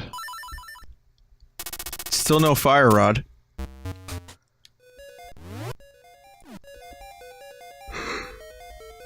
Oh man, no, the yawning, it's too early to start yawning. Should I just, like, beat this game tonight, maybe? In all seriousness, though, if I make the attempt to beat this game, Bloodborne may not happen. Or it wouldn't happen for very long.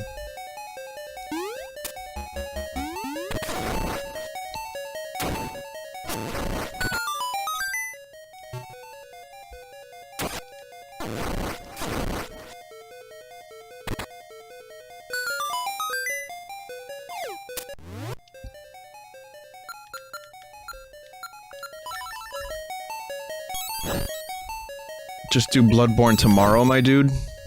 Yeah. Could do that. I could give it a more substantial Bloodborne stream tomorrow. Tomorrow I'm gonna be doing Skyrim, too. So, I'll think about it. Let's see how long this takes. Let's see how long this dungeon takes. Because after this dungeon, there isn't too much. There's maybe some... you know, heart piece hunting, but that's not... you know, that's not the most riveting of gameplay. I'm doing Skyrim tomorrow. Saturday, I'm not gonna be around. I'm gonna be taking the day and night off. The weather's gonna be not too shitty, so I'm gonna go enjoy it. And yeah, I haven't had a day off since PAX, and even then, I didn't really have a day off. Not that I'm complaining. I had a good time, but I don't particularly need days off. That's the thing, like, I really... I like what I do. Even when people are like, Vinny, I like you, but stale Cheerios are better.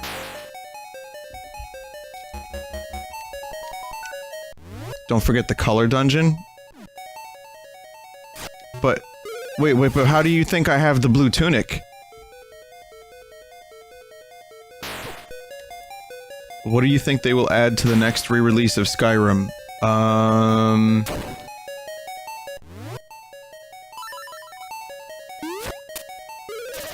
Paid Robertsons.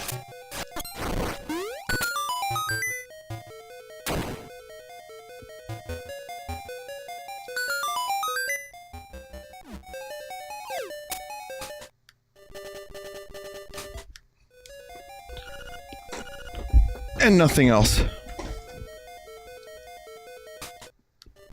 Vinny, bomb the tube guys. Oh, I see. That totally escaped me. For a minute, I was like, wait a minute, what am I even doing up here? But, I see what you mean. A couple of new bugs.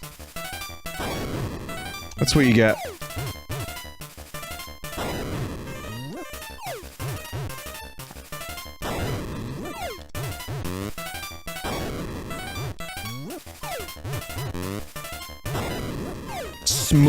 Smooth. These guys are smooth and have smooth mouths.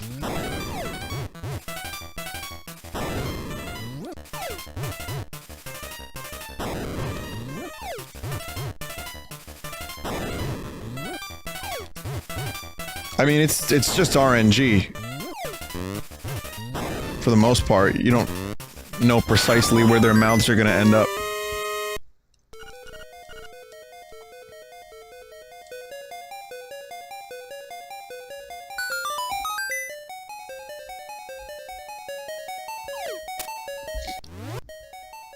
But yeah, I don't have any issues with the piñatas. I like, you know, I like differences. I like that we live in a world of difference, and we all have our things. You can learn from every conversation you have. The problem is there's just like 5,000 people here at once. So it gets really hard to contend with 5,000 people when there's like, you know, amongst the 5,000, 30 to 500 different opinions all at the same time. But sometimes what people will do, and I don't always have the ability to respond to the emails, but what people will do is they'll email me and they'll be like, alright, well, you said something I don't fully agree with, here's how I feel about it, and, you know, I'm like, okay, well, that's cool, and it was, you know, if it's worded in a way that I can learn something from it, I usually appreciate those. Those are cool.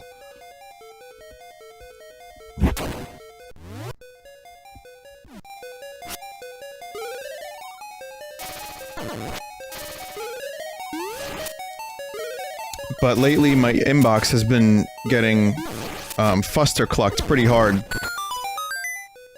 So it's been... oh, fuck. It's been harder to keep up with emails than ever before. And, I don't even fucking know half the time what I'm gonna do about that.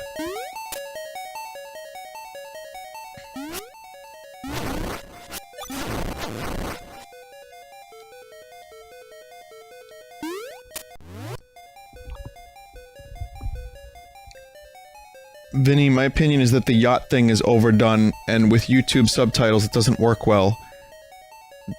And then he just wrote a pin yacht, but like yacht, like a boat. But you're contributing to yacht culture.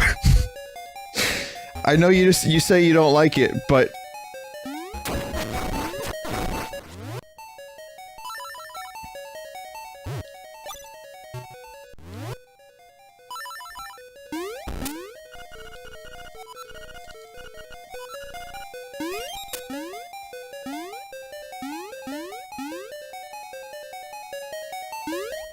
I think you're right. I think a lot of things are overdone. Absolutely. I'd say that's one of them. It doesn't crack me up any less at the moment. But then again, at the moment we're on to this trend of people calling me things like tugboat and brain drop and job lot and Benjamin. So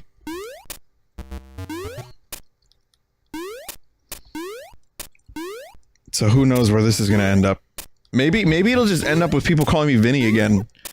That'd be kinda cool.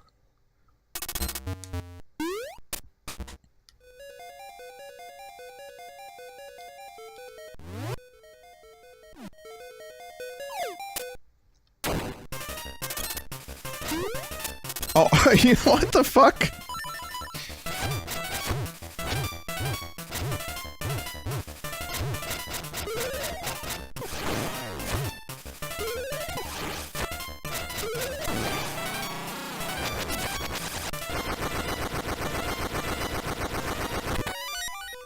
Someone in chat just said, I call you either Vin or Nipple Clamp. Okay. It's pretty extreme.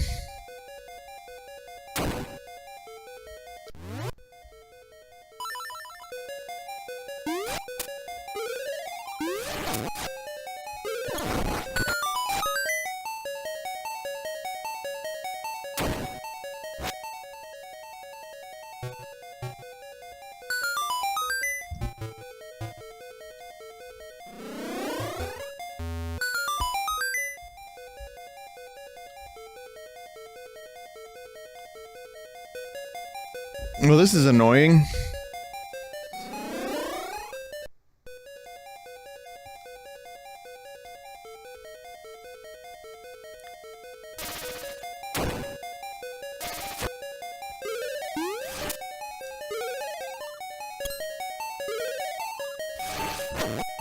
Does anyone remember the last spot where there was one of those, thingies where you hit the thingy?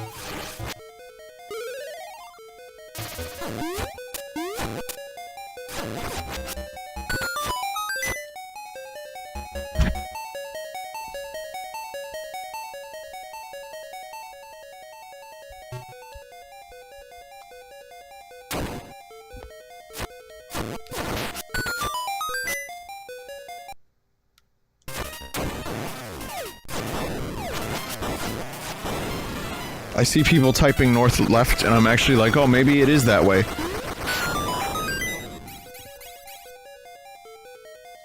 You have to bomb the lower right part of the dungeon. Like, super lower right part. Like, all the way lower right part. Okay.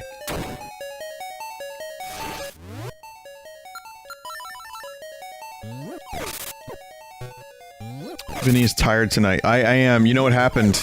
Again, it's that motherfucking shower thing where the pipe, you know,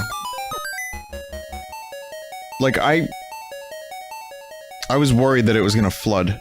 I was actually worried that maybe the drain wasn't gonna be able to contain.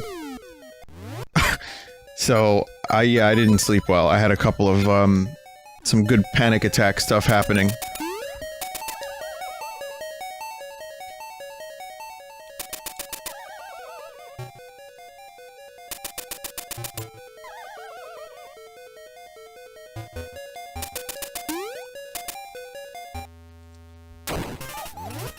It ended up being more or less okay, but like I said, my walls got wet from the fucking moisture. The condensation. And, some of the stuff I had, like, I have plushies that got moist. Not- Sorry I had to say the word like that. That's like one of the least popular words in the English language. Most people find it repulsive and disgusting. I think chungo is even worse, actually.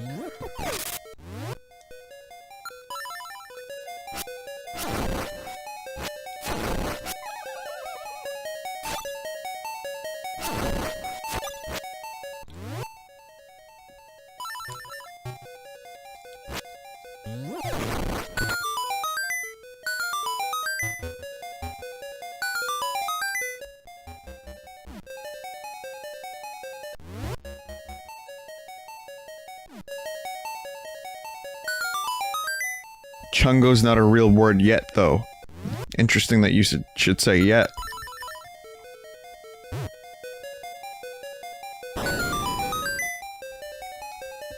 There it is. I guess when you look at the map, if I was a young, dumbass... See, I'm just an older dumbass now, but if I was a young dumbass, and I had, full attention on the game, and it's the first time I ever played this game, and I wasn't streaming, I would probably look at the map and be like, hey, that's weird, there's one room.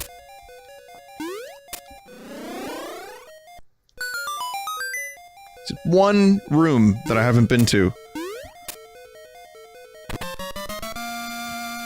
The magic rod, now you can burn things. Burn it. Burn, baby, burn. Thanks for the flavor text, Nintendo.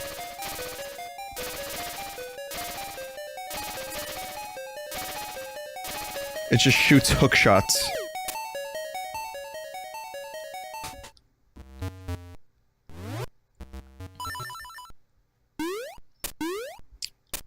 In Zelda 1, the magic rod wouldn't actually burn things until you found the book. Otherwise, it would just shoot, like, power.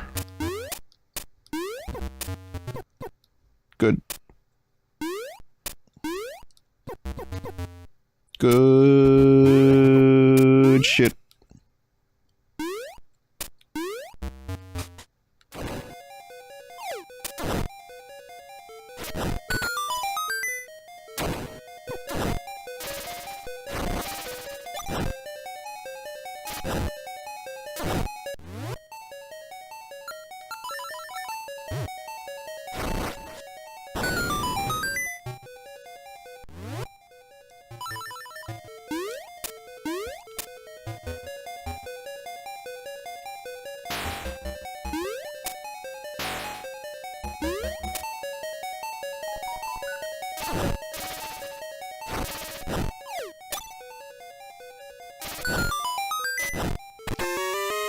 There we go.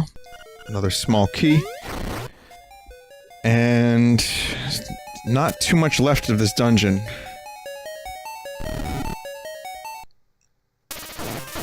So I finally got around to listening to Gumboot Soup from King Gizzard. And, it's pretty good. Again, it's not, you know, I think they just released too much. There's a couple songs on there I didn't really care for, but mostly I thought it was really, it was Gizzard. It was King Gizzard, is what it was.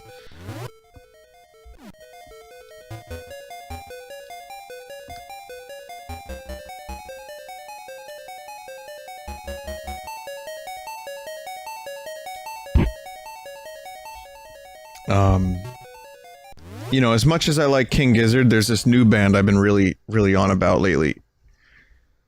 Unbelievably talented band. King Gizzard and the Lizard Wizard is good, but they're not as good as King Cannoli and the Unholy Ravioli.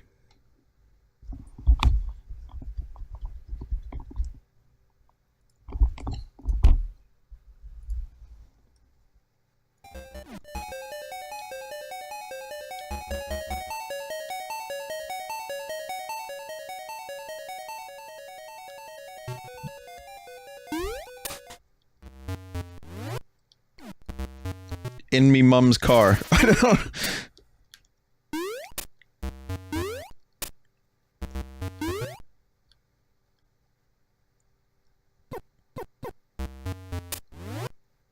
Have you listened to the newest Primus album? No. I had to. So many people sent me the Unholy Ravioli. I had no choice. It's just too good.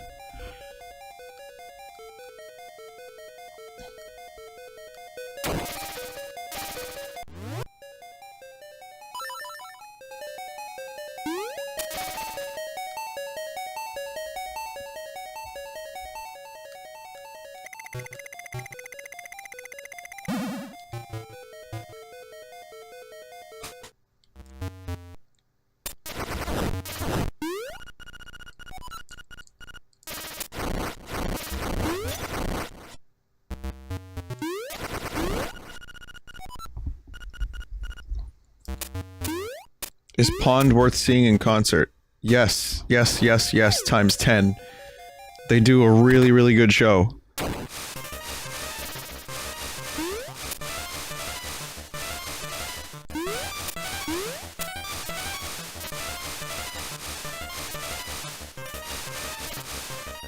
In fact, one of the best shows I've been to from, like, a modern or a more recent rock band.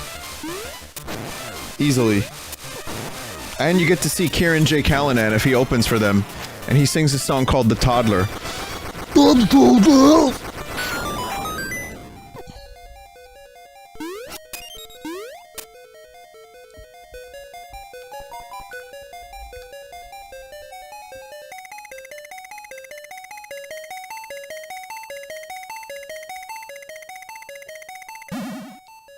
Fuck.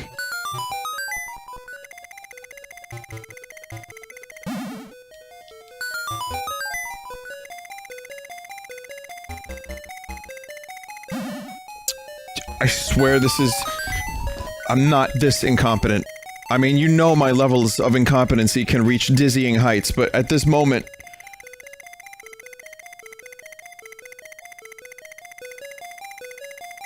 that was my beef. That time was my beef. That was also another, that was a beef. What's the etymology of where beef came from? Not like real beef, you know what I mean? Like, why do people say, I beefed it hard when they screw something up? Where'd that come from?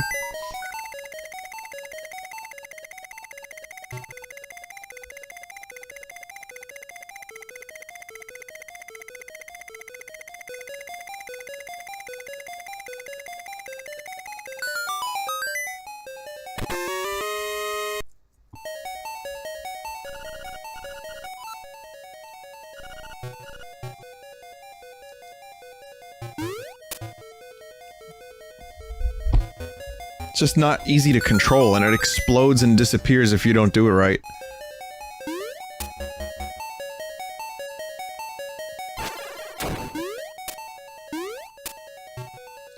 Vinny, I've never heard anyone say it but you. Wait, really?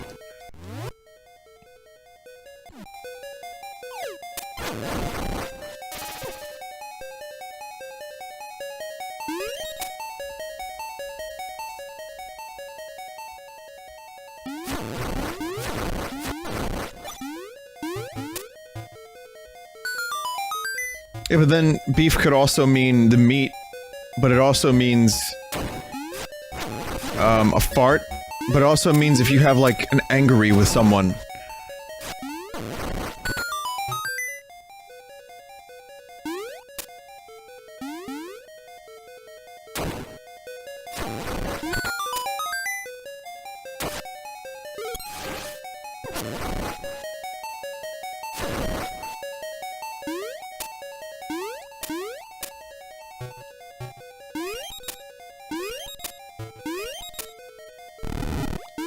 I just have to find this last, like, set of stairs. Is it downstairs? No, it's not downstairs.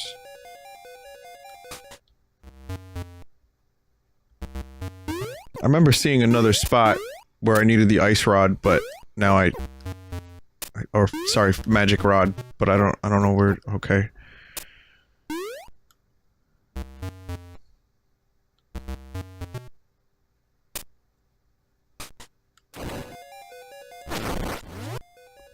Up there to the right.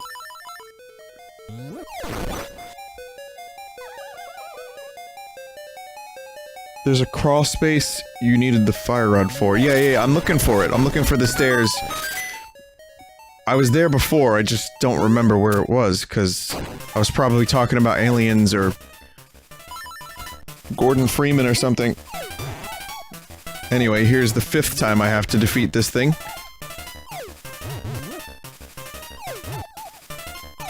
I feel like it might be around here.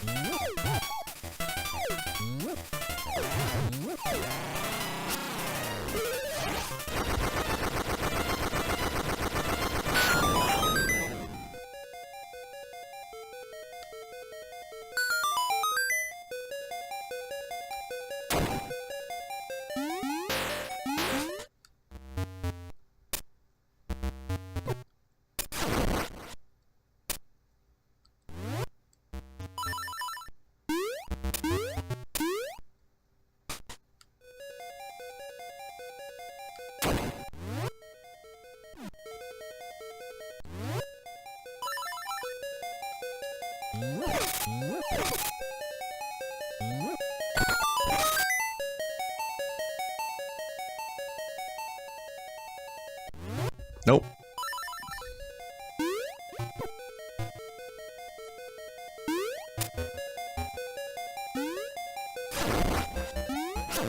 Left, up? That's helpful. I might have been on the screen you're talking about, like, 5 minutes ago. That's gotta be it. Yep, that's it.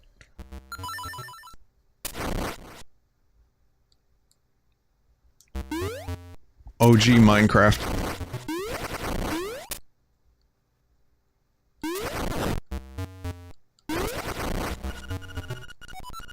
Do we really need that message?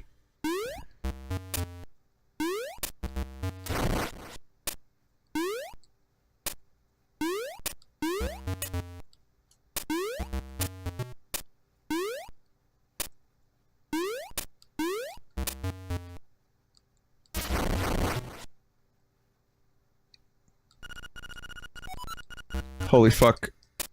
Please.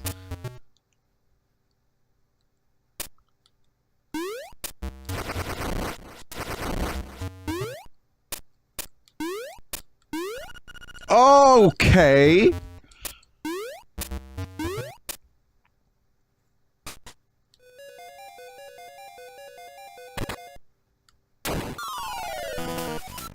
Crackle foosh. You're finished. I'll never let you play the instruments of the sirens.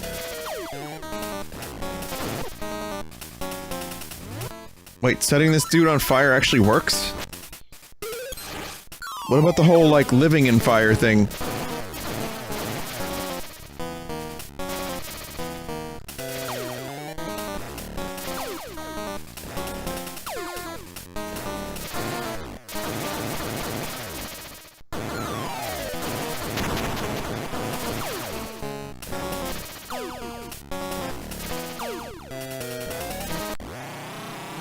Crackle, why did you come here? If it weren't for you, nothing would have to change. You cannot wake the windfish, remember you too are in the dream. Well, it is technically a magic rod. It doesn't specifically say that it's a fire rod. It just creates fire.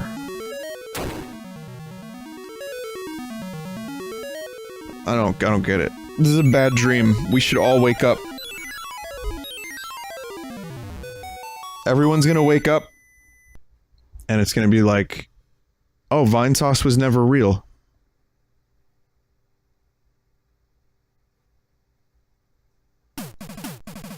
That's fine.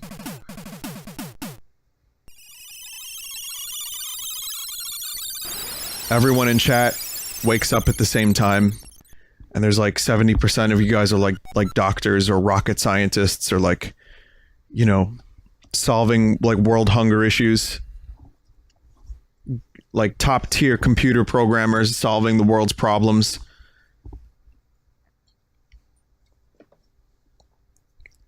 Egg. The egg on the mountain calls.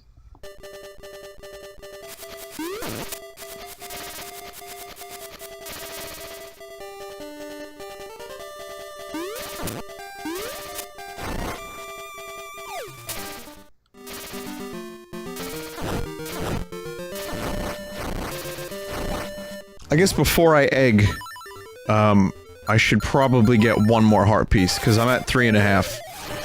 Or, 3/4.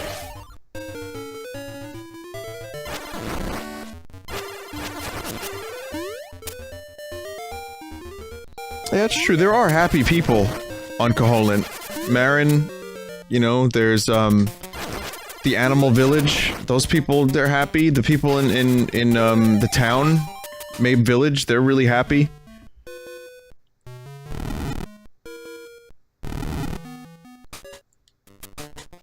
Vinny, how'd you get the sword upgrade? I collected the secret seashells.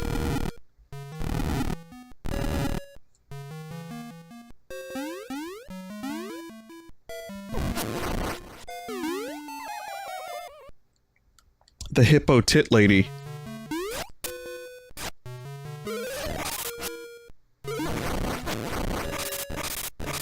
What's a tit? What is that?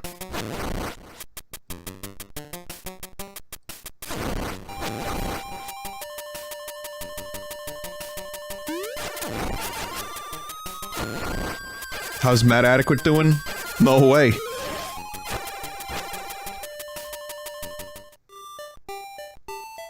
It's just a bird. No, a tit is I think it's a type of bird.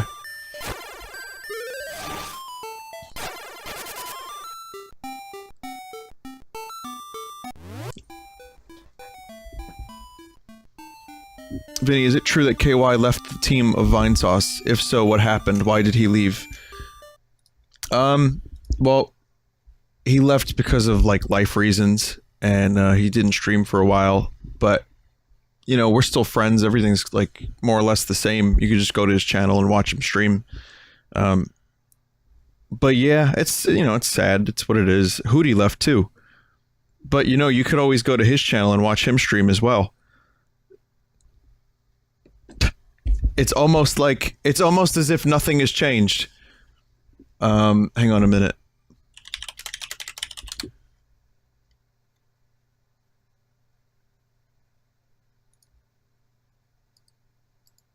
Oh, I think I found the answer.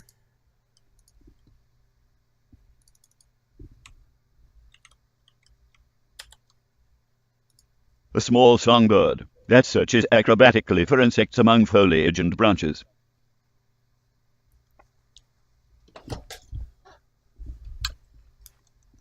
What's this? He's still on the main site and uses the Vinesauce tags. That's how little it matters, to be honest.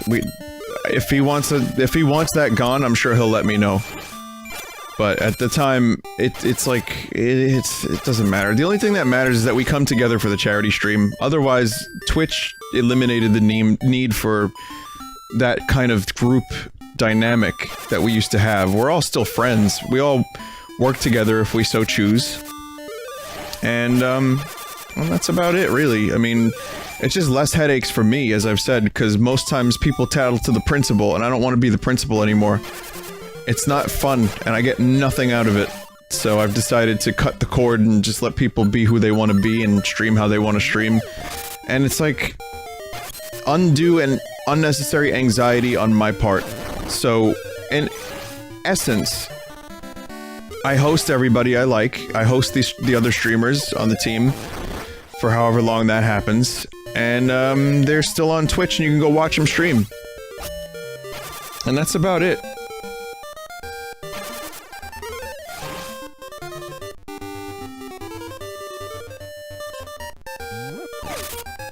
But yeah, we'll always be together for charity. That's the like, that's kind of really the only thing that's not going to change. Well, everything else is the same too. Not a whole lot changes. One way or another. Like, Hootie still streams from time to time, so does KY. So, I don't know. Just a relic of the past. But Vinny, that the past was better. Because I was the tender age of 7. And when I was 7, I was high as fuck all the time, being yort.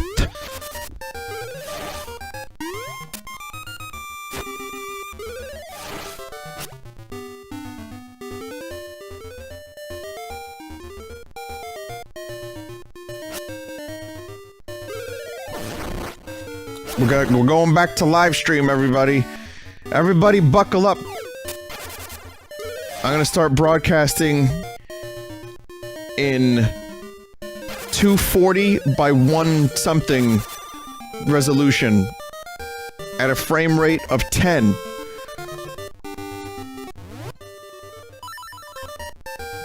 Buckle up! How did you change streamers back in the day? Well, at the time it was like, who cares? Just anyone who wants to stream.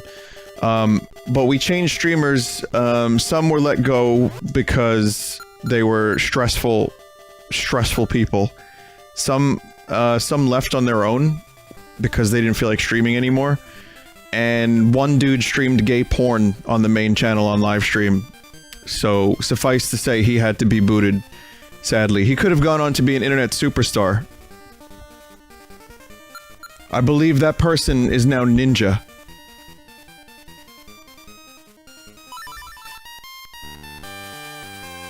No, it's just some I don't even- I think his name was Mick Nanners. I believe that was the dude's name. So...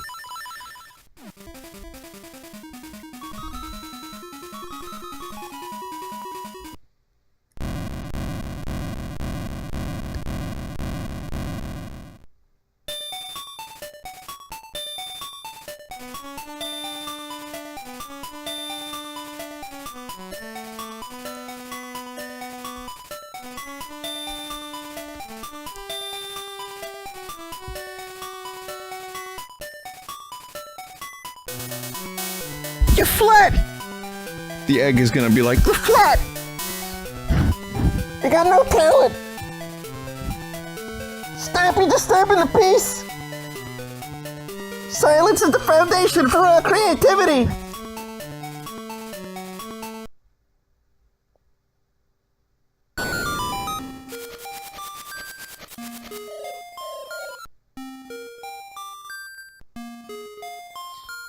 time has come. The windfish awaits. Enter the egg. Hoot hoot.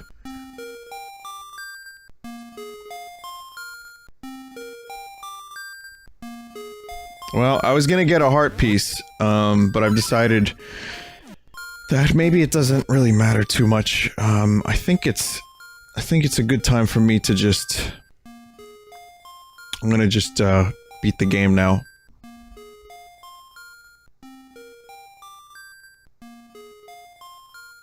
Well, this was a good game. There's still a little bit more. And, let's do it.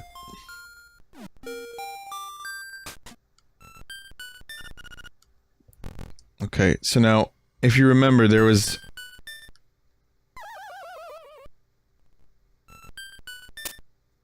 actually a set of... This is like the Lost Woods. And, there was a set of instructions on how to do this. I think this is correct, but I have no idea.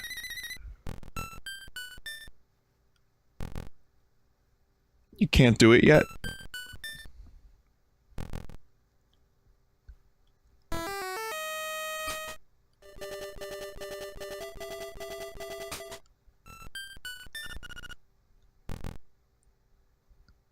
There's a path, but you need to read it up in the library. I did that, actually.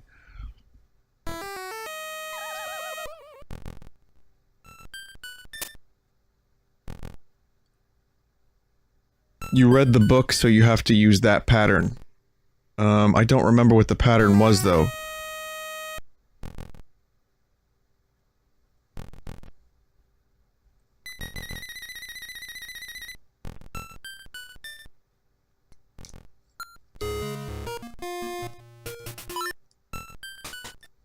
Probably a good idea to just save real quick. Left, up, right, up, left, up, right, up. That's what I thought it was. Someone in the chat is saying it's left, left, up, right, right, up.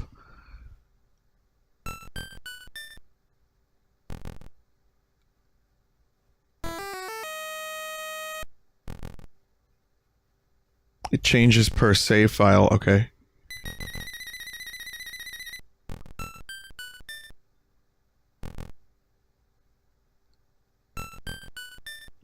Okay, so then let's check this one again.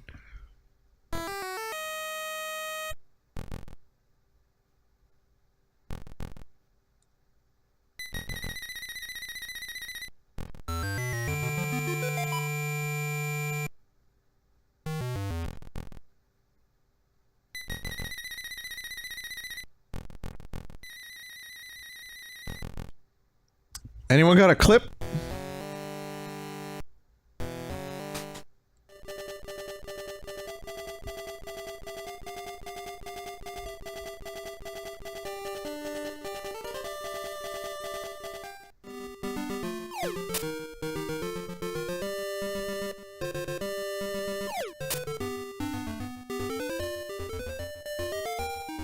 I'll go back and read it.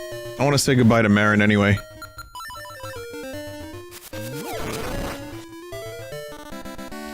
She was Link's best and only friend.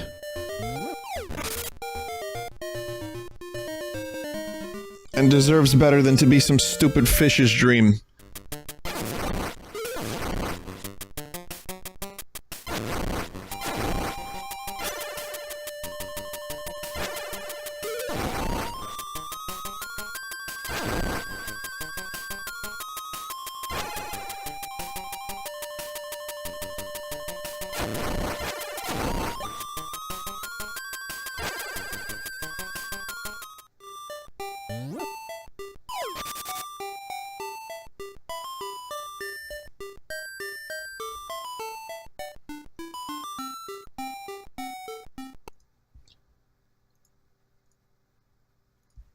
She's all in your head, Linkweegie.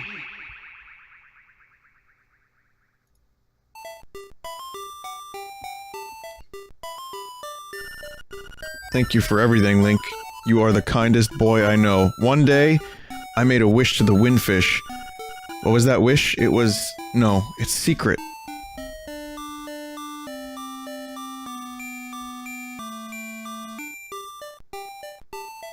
It smells like burning toast down here. I'm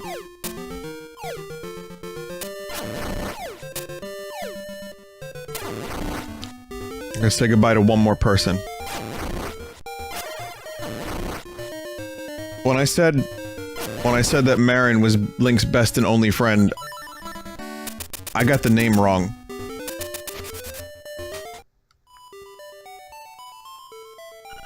I meant alligator friend. Hey friend, have you ever ridden the rapids on the raft? You can near Tall Tall Heights. You ought to try it. I'll miss you.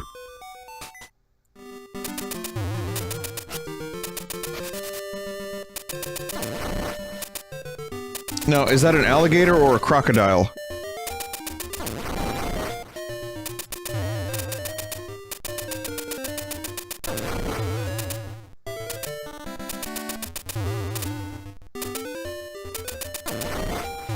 And yeah, I believe that the rapids to the right there, that's the spot on the maps, on the map that I missed. Those 4 spots.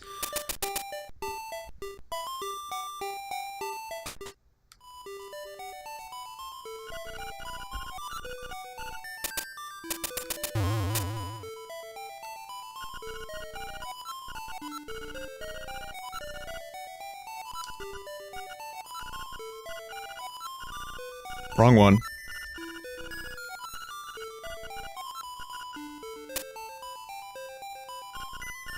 Dark Secrets and Mysteries of Koholint. This is the one. Left, up, right, up, left, up, right, up. Oh, fuck, I was doing that! Did that really not work?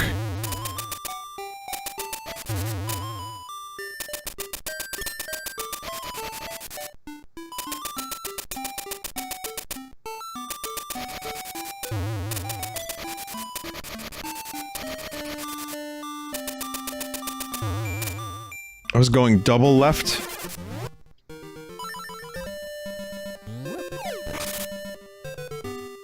I don't think I committed to it. That's the problem. I got, like, most of the way in, but then I didn't finish. I'm sure someone's going to turn that sentence into something disgusting in a moment or two.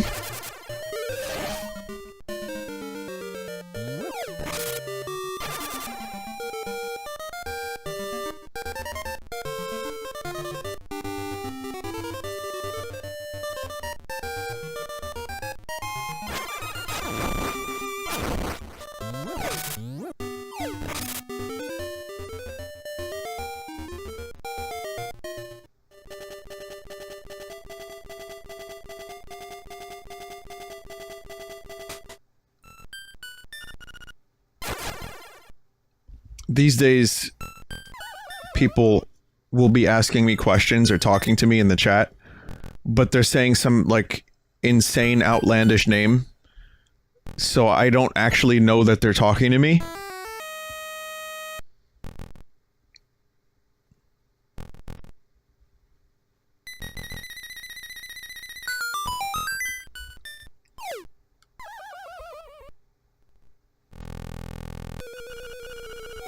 We were born of nightmares. To take over this world, we made the windfish sleep endlessly. If the windfish doesn't wake up, this island will never disappear. We would have been the masters of this place, but you had to come here and disrupt our plans. You can never defeat us. Let's rumble!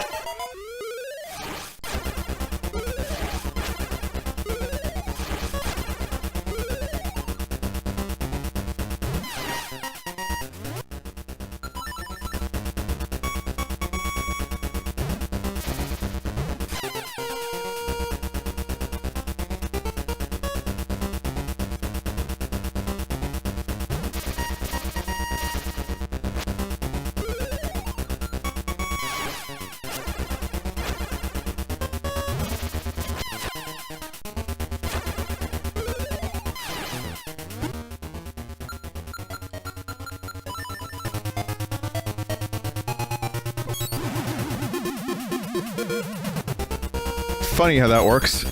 It's a little bit of dust.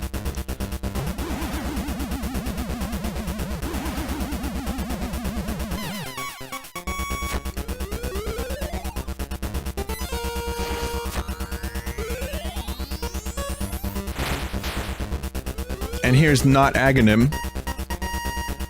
But to me, this almost kind of proves that Link is also co-dreaming.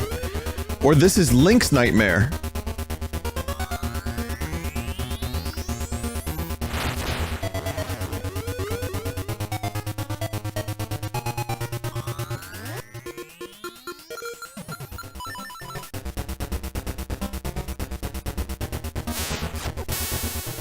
Maybe this is what Link remembers from his time in Link's Awakening, which is a direct prequel to this game.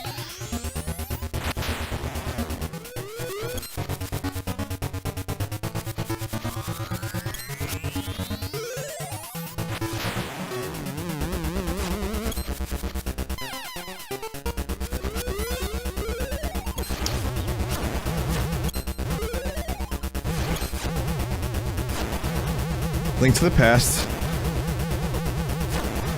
It's a recursion, guys. Listen, Link's Awakening comes before this, because then Link goes back to bed.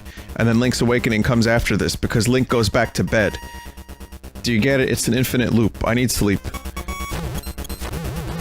Which is the theme of this game.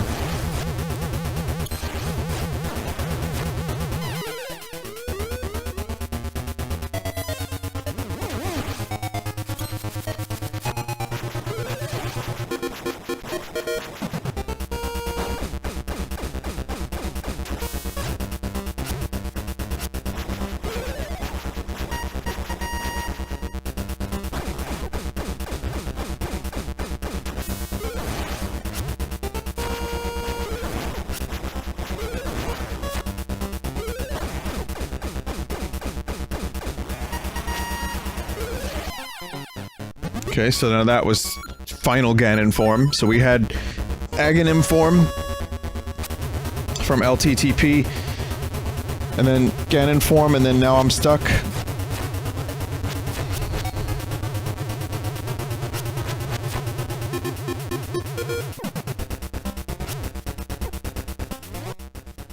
It's fine. Angry ball form, which is Link's greatest fear.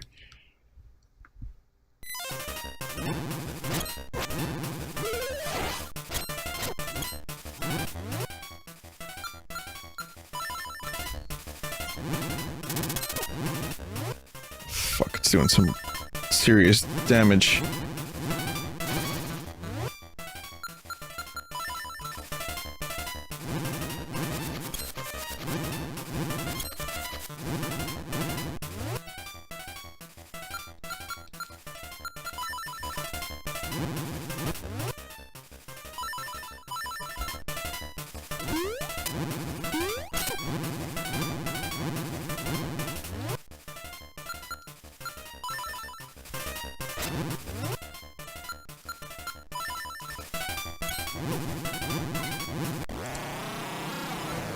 Whoa. I didn't actually believe that the boomerang was a one-hit kill, but it was. This island is going to disappear. Our world is going to disappear. Our world. Our world.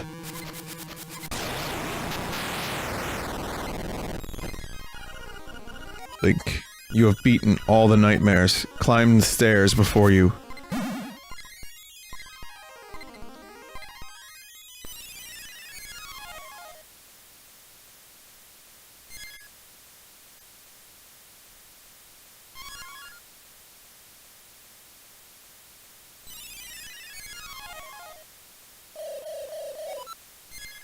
Hoot, young lad, I mean Link, the hero, you have defeated the nightmares.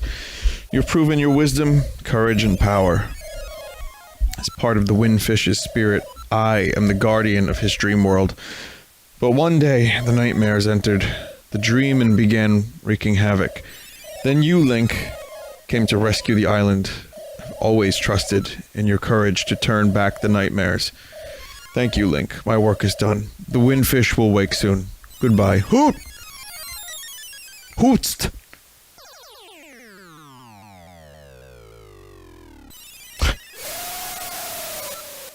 Just the fucking face makes me laugh. I am the Windfish.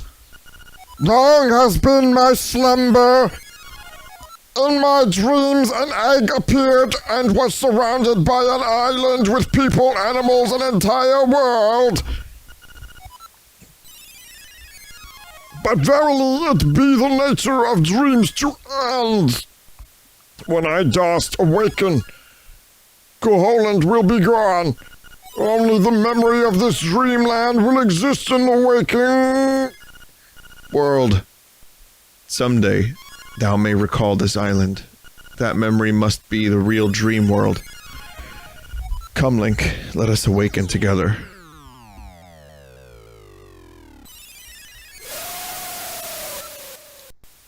Play the instruments, please.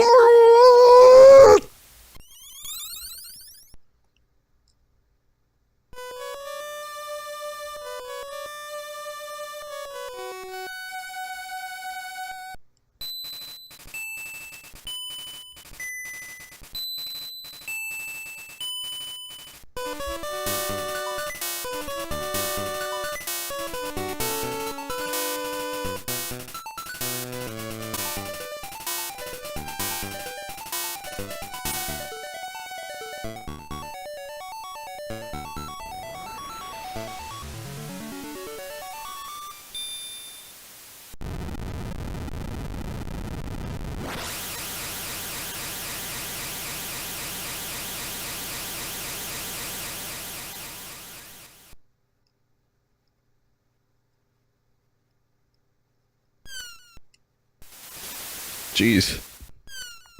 Yep. Still hurts. Still hurts.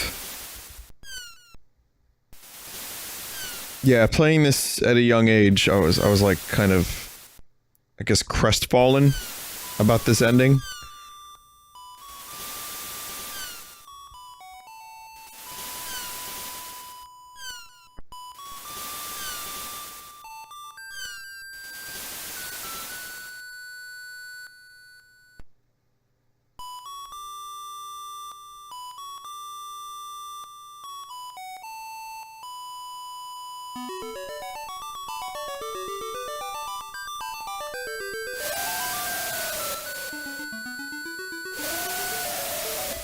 Well, the windfish was real. Surprised the windfish didn't make an appearance in Skyward Sword.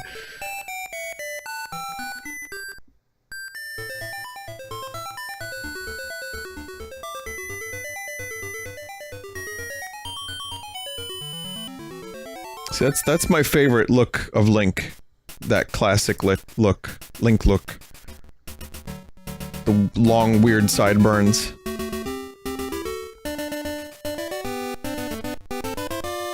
Now, at 1998, even though it's a 93 game, oh god, the text is hurting my fucking face.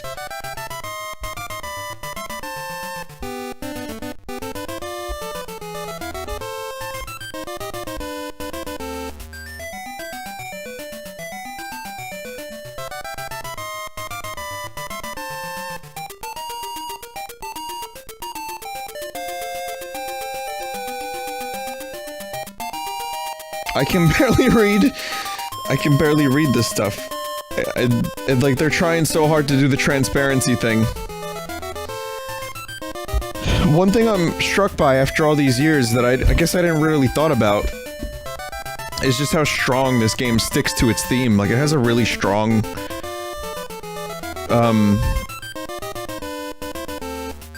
what's the word I'm looking for that's not theme? Whatever that is, it has it. And it is really surprising, too, because the Game Boy... I know I keep shitting on the Game Boy, but the original Game Boy did not have a lot of power. So, just the amount of stuff that they were able to fit in here. Aesthetic, narrative...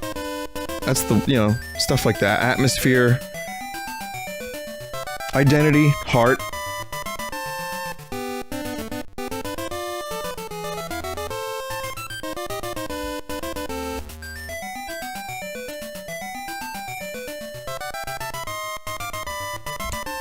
I mean, Game Boy shouldn't be discounted, it still had some amazing games on it. But this aged really well. It was, I think, you know, a really good follow-up to Link to the Past, and a great entry into the series. Maybe even a little ahead of its time.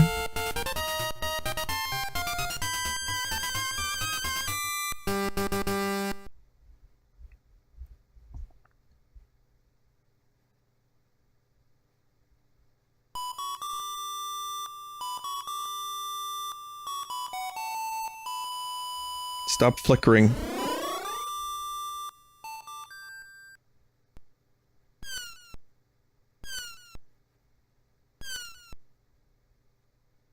Ah, well. Marin, she dreamed that she was a seagull, and thus she became a seagull.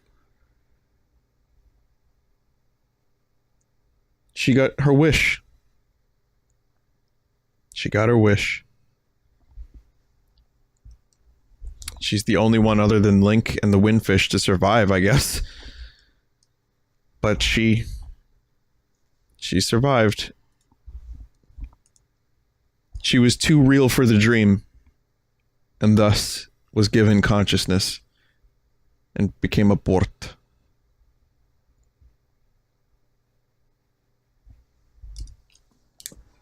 Anytime, development team. Anytime.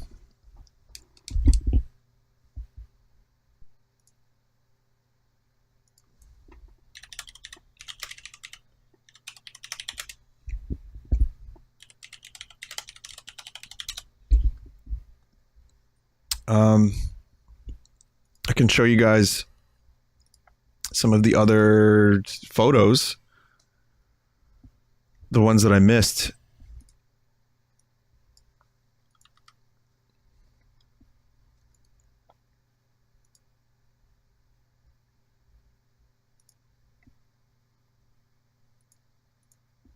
So, I don't think I can actually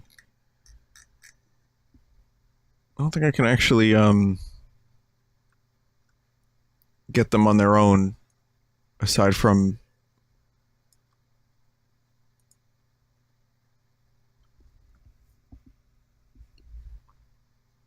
I have to find them all separately, I believe. But you can kind of... I mean, they're so small anyway.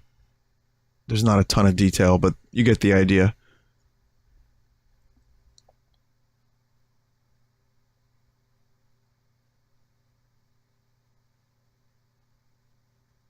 It says here, 2 of those are mutually exclusive. You can only have one or the other. Okay. The DX version was pretty good. I think the color dungeon was fine. The color was good. I like playing the game with a little bit of color. But just overall, the game aged really well. It was still a lot of fun to play. And I was consistently surprised at the inventiveness and the... I guess that's the word. I don't need to go any further than that. The inventiveness of the gameplay, given the limitations of the hardware and the time. And yeah, it's still great.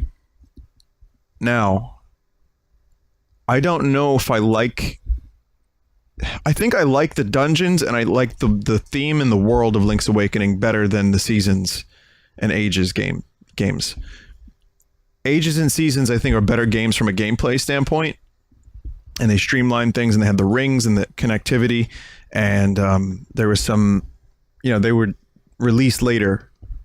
So they had more time to, like, work on the Game Boy Color hardware. And Capcom did a really good job with those games. But I think Link's Awakening I like better. That could just be nostalgia talking, and I'm not sure. But Link's Awakening has one of these... it sticks with you, like the story, the world. It's great. It's really great. And that's not to diminish Seasons and Ages. They're both really good in their own right, and I remember them fondly. So I guess the only thing I could do is stream them and have the whole trilogy. It's not really a trilogy, but you know what I mean. Not tonight, not tomorrow, but eventually I would like to stream those 2 games. I think they would make for fun streams. So, there you go. Charm is a good word. Awakening has better characters. I think I agree with that. Just remember, if it's anything you've learned from this stream, it's that you might be in a giant whale's dream. The doghouse glitch. Okay, hang on a minute. What's the doghouse glitch? Let's find out.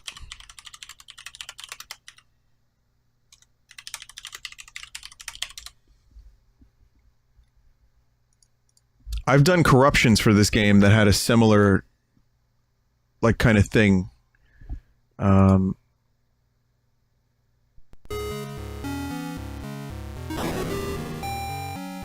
I would recommend you check out my Link's Awakening corruptions if you want to see that kind of stuff. Let me just check this glitch out real quick. It gets kind of wacky. I've got a video tutorial here. Okay, yeah, it's not that hard to get to either. So give me a second and we're gonna check out this glitch.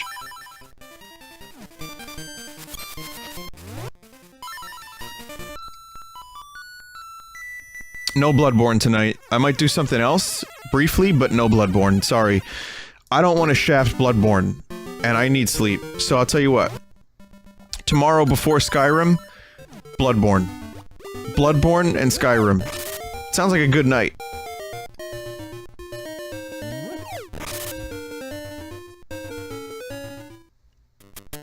I finished Bad Mojo already.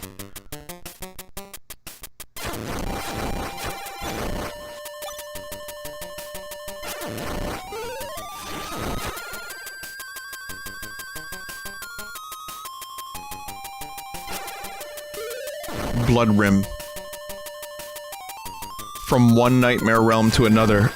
However, Skyrim's nightmare realm was not intentional.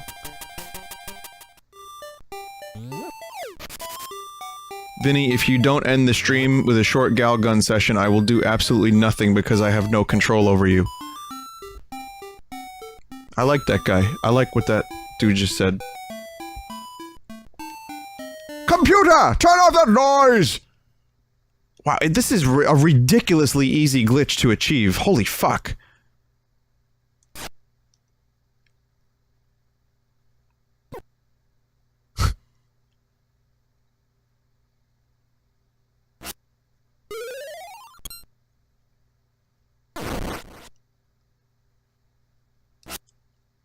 Wow.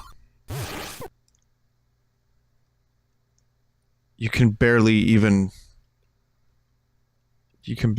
see what's happening. This is just like someone's skin, just like thousands of people's like skin, their dermal layers just wrapping around a dungeon. This is the asshole room.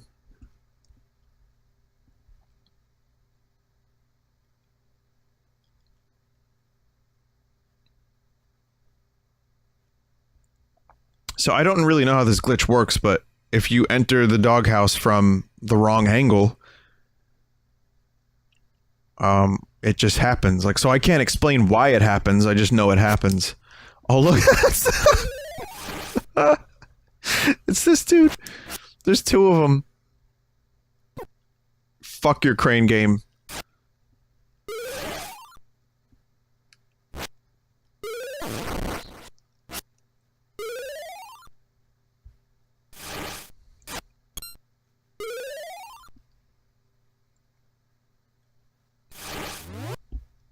The bracelet continues to look ever more like a, was that Marin? Did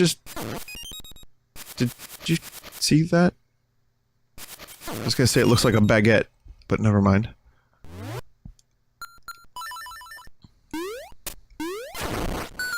No, again, no Bloodborne. It was either do a little bit of Bloodborne or delay it until tomorrow and do more Bloodborne.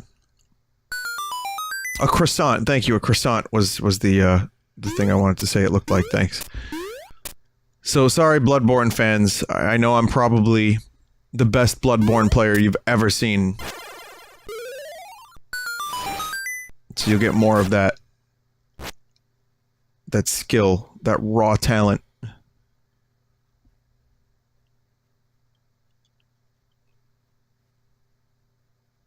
Tomorrow.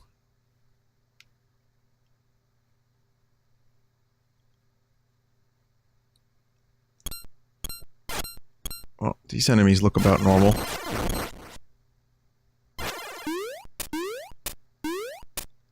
So many invisible walls to get stuck on. So I think I activated some semblance of this glitch during Corruptions years ago.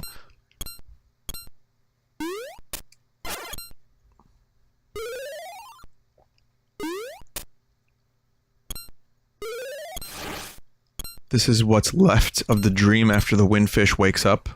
That's actually really... That's really good lore. That's good world building, I like that. It's just so fucking impossible to actually go anywhere.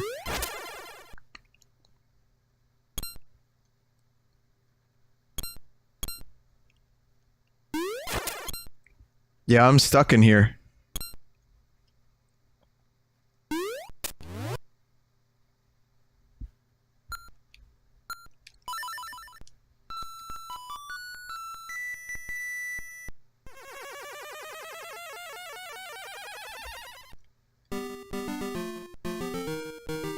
Wow.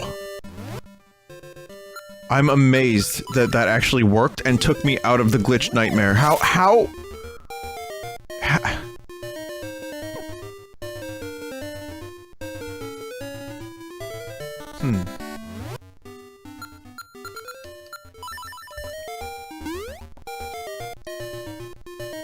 I'm gonna try that one more time.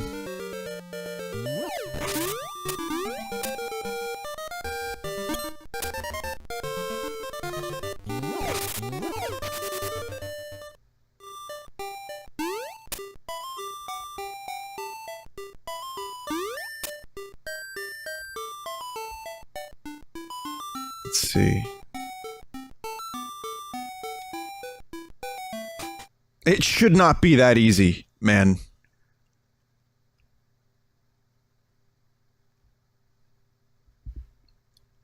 Now here's the holy cannoli and the unholy ravioli.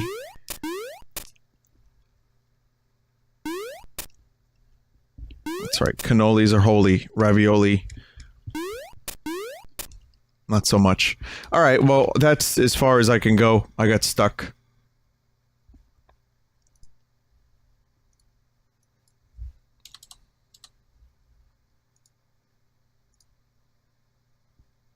This is a normal copy of the game. You can do this on the Game Boy. Let me see. I don't think there's a whole lot. I don't think there's a whole lot else I can do. I think you saw the glitch. I'm looking at a video of it where the person manages to explore a little bit, but it's more or less the same shit. Ending with a flute, and then the dungeon gets normal. So, just weird. Just weird shit. But, okay, as I said, Link's Awakening, I can't believe it took me this long to actually stream the game. But I loved it, and I loved it when I was a kid, I still love it. So, great game. I think I'm gonna go now, because there's nothing... there's probably nothing I could do in the next 45... you know what, I could do something. Instead of me going... Instead of Bloodborne getting the shaft, or me stopping the stream now, I'm not going to take a break. I'm not going to take a break. I'm going to show you 50v50 in Fart Night real quick. Now, stop asking for Galgun. God damn it. So, now's your cue to leave. If you're not into Fart Night, that's no problem. Listen, different strokes for different folks. Go stroke and enjoy your night. But I'm going to show you this 50v50 nonsense. I like it. I thought it was pretty good. Pretty crazy. So I'll stream this for like 40 minutes, and then I'm going to do the art, and then I'm going to go to bed. Please come back tomorrow for both Skyrim plus Glitch Bingo and Bloodborne. So, should be fun. Also, I've been streaming Castlevania Portrait of Ruin, which will be next week. Saturday I won't be around, but next week I will be. So, thanks for watching Link's Awakening. Love you guys. Sometimes. Okay.